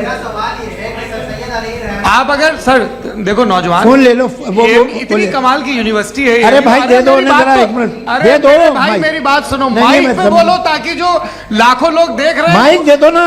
अरे देंगे ना माइक, तुम ठहरो तो। हाँ सर मेरा सवाल ये था कि सर सैयद अलैहिर्रहमा का एक नज़रिया था अपना कि खुदा का जो वजूद है उसको अक़ल के दायरे में रह करके तलाश करना है, न कि पूरे तौर से इनकार कर देना है। ये उनका कॉन्सेप्ट था। लेकिन मेरा सवाल ये है कि आप इसको कैसे डिफाइन करते हैं, एक्सप्लेन कैसे करेंगे? मैं आपसे जानना चाहता हूँ, क्योंकि you are the product of Aligarh Muslim University. मुझे अक़ल के दायरे में रख के मैंने बहुत तलाश की, मुझे मिला नहीं। हाँ ये इधर उधर वो चश्मा लगाए जो, हाँ उनको दे दीजिए। जी जी फटाफट पूछिए, बस 5 मिनट है, 5 मिनट में खत्म हो रहा है। हाँ अस्सलाम वालेकुम मुफ्ती साहब। एंड मेरा सवाल जावेद अख्तर साहब से। क्या नाम है आपका? अरे भैया सब मुझे तो पूछ रहे हो। फैज पूछिए फैज साहब। तो मेरा सवाल ये है कि अभी जो एथियस्ट है वो problem of evil argument use कर रहे हैं अगेंस्ट मुस्लिम्स, राइट? कि इस दुनिया में इतना सारा इविल है और अगेंस्ट मुस्लिम तो यहाँ अगेंस्ट थियस्ट। हाँ थोड़ा सा करेक्ट कर लीजिए भाई, पूरी मशक्कत ही इसी बात की थी कि किसी एक मजहब पे बात ना टिके। जी तो बेसिकली ये आर्गुमेंट ऐसा है कि इस दुनिया में इतना ज्यादा इविल एग्जिस्ट करता है और अगर एक ऑल गुड गॉड है तो वो रोकता क्यों नहीं है? लेकिन इस सवाल में एक हिडन अजम्पशन ये है कि इस दुनिया में इविल एग्जिस्ट करता है। अब एथियस्ट ये कैसे ऑन्टोलॉजिकली प्रूव कर सकते हैं कि इस दुनिया में इविल एग्जिस्ट करता है? मैं आपको बताता हूँ, थोड़ा सा समझा। नहीं सर हम लोग इनको सुनने आए। नहीं please don't do that. I want to explain ontologically. नहीं हम समझ गए सर, इनको अब जवाब देने दीजिए। अच्छा सवाल पूछ लो। मैं अभी तक क्या था वो मैं थोड़ा सा ऐड ऑन कर लेता हूँ। तुम गुरु, तो हम जब इसका राउंड 13 करेंगे ना तब तुमको स्टेज पे बिठाएंगे। जी तो हाँ जल्दी से। तो देखिए एथियज्म के हिसाब से सब कुछ रैंडमली बन गया है, सब कुछ एटम्स और मॉलिक्यूल्स है। एक पत्थर में और मुझ में सिर्फ इतना फर्क है कि हम लोग एटम्स और मॉलिक्यूल्स का अलग अलग रीअरेंजमेंट है। अब एक पत्थर को कोई इंसान तलवार से 2 टुकड़ों में काट दे या मुझे, according to atheism it is same. There is no evil and good according to atheism. जी अच्छा फैज साहब का सवाल ये है कि हाँ कोशिश भी करते तो इससे गलत सवाल नहीं कर पाते। एक लाइफ फॉर्म है और लाइफ फॉर्म में फीलिंग्स हैं, मतलब लाइफ फॉर्म सुनता है, देखता है, टेस्ट कर सकता है, फील कर सकता है। तो उसकी जो ये जो क्वालिटी इस बबल में आ गई हैं वो जानवर में भी है, इंसान में भी है। तो जाहिर है कि उसे कोई तकलीफ पहुंचेगी, तो चूंकि उसके पास वो सेंसिटिविटी है तो मैं करेगा। पत्थर में वो सेंसिटिविटी नहीं है। तो ये क्या सवाल हुआ कि अगर पत्थर को काटा तो पत्थर को तकलीफ नहीं होती, तो आपको काटे तो आपको क्यों तकलीफ हो? बैठ जाइए। जी हाँ अगला सवाल। हाँ पूछे जी जावेद अख्तर साहब। अरे भैया सब आप लोग मुफ्ती साहब को छोड़ रहे हैं तो मेरे ही पीछे पड़े हैं क्या? फिर चलो बोलो भाई।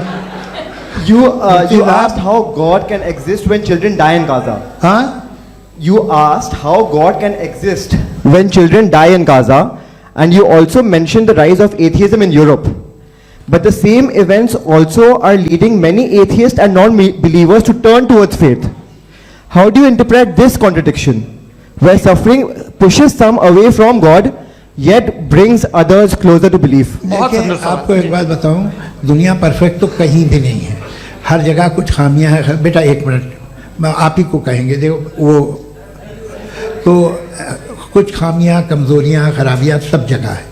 लेकिन अगर देखोगे ईमानदारी से कि दुनिया सबसे ज़्यादा महज़ब कहाँ है, एक आम शहरी को कहाँ हुकूक हासिल हैं, वो बोल सकता है, अपनी मर्ज़ी से काम कर सकता है, अपनी मर्ज़ी से राय दे सकता है, हुकूमत के ख़िलाफ़ बोल सकता है, बरसरे इक़्तिदार लोगों के बारे में बोल सकता है, सरमायादारों के ख़िलाफ़ बोल सकता है। तो आपको ये स्कैंडिनेवियन कंट्रीज़ में मिलेगा, वेस्टर्न यूरोप में मिलेगा। मैं नहीं कह रहा वो परफेक्ट है, बिल्कुल नहीं, वहाँ बहुत ख़राबियाँ भी हैं, परफेक्ट तो कोई। लेकिन जिन जिन मुल्कों में, लैटिन अमेरिका देखो, गल्फ देखो, वहाँ पर आपको ये ज़रूर है कि रेप नहीं होते होंगे। रेप की ज़रूरत क्या है भाई? उसको तो ख़रीद लो, घर में रखो, सड़क पर रेप करने की क्या ज़रूरत है? मगर सुनिए, मगर हकीकत ये है कि वहाँ शख्सी आज़ादी राय देने की, बोलने की नहीं है।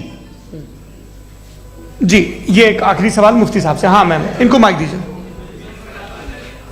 शुक्रिया। मेरा नाम मनीषा है, मैं हरियाणा से आई हूँ।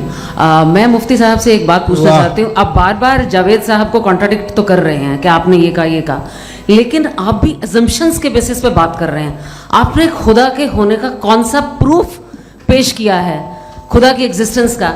अब इस सवाल को अलग रहने दीजिए, कौन एथीस्ट है कौन नहीं है। और दूसरी बात जो आपने एक छोटी सी कही थी कि ये फ्री विल का इस्तेमाल करता है इंसान अपनी, लेकिन इस फ्री विल का इस्तेमाल में मतलब खुदा ने ये दे दी सबको ये इजाजत कि वो कितना घिनौनापन और कितने ज्यादा खराब से खराब तरीके इस्तेमाल कर सकते हैं। जवाब सुनते जी। आप फ्री विल को मानती है ना, या अब कहती है कि फ्री विल नहीं है ना? मानती है ना? तो अब आपके पास इसका कोई एक्सप्लेनेशन नहीं है कि अगर एक इंसान उस फ्री विल का इस्तेमाल करके गलत काम कर रहा है और बच के अच्छी जिंदगी गुजार के निकल जा रहा है, उसका कोई रिकम्पेंस नहीं है। हमारे वर्ल्ड व्यू में जो इंसान गलत काम कर रहा है उसको भी रिकॉम्पेंस यानी उसका बुरा बदला मिलना है, और जो सही काम कर रहा है उसको सही बदला मिलना है। लिहाजा जो फ्री विल है वो इस तरीके से है कि एक लिमिटेड टाइम तक खुदा ने मोहलत दी है। ऐसा नहीं कि छूट दे दी, जो करना है करते रहो हमेशा।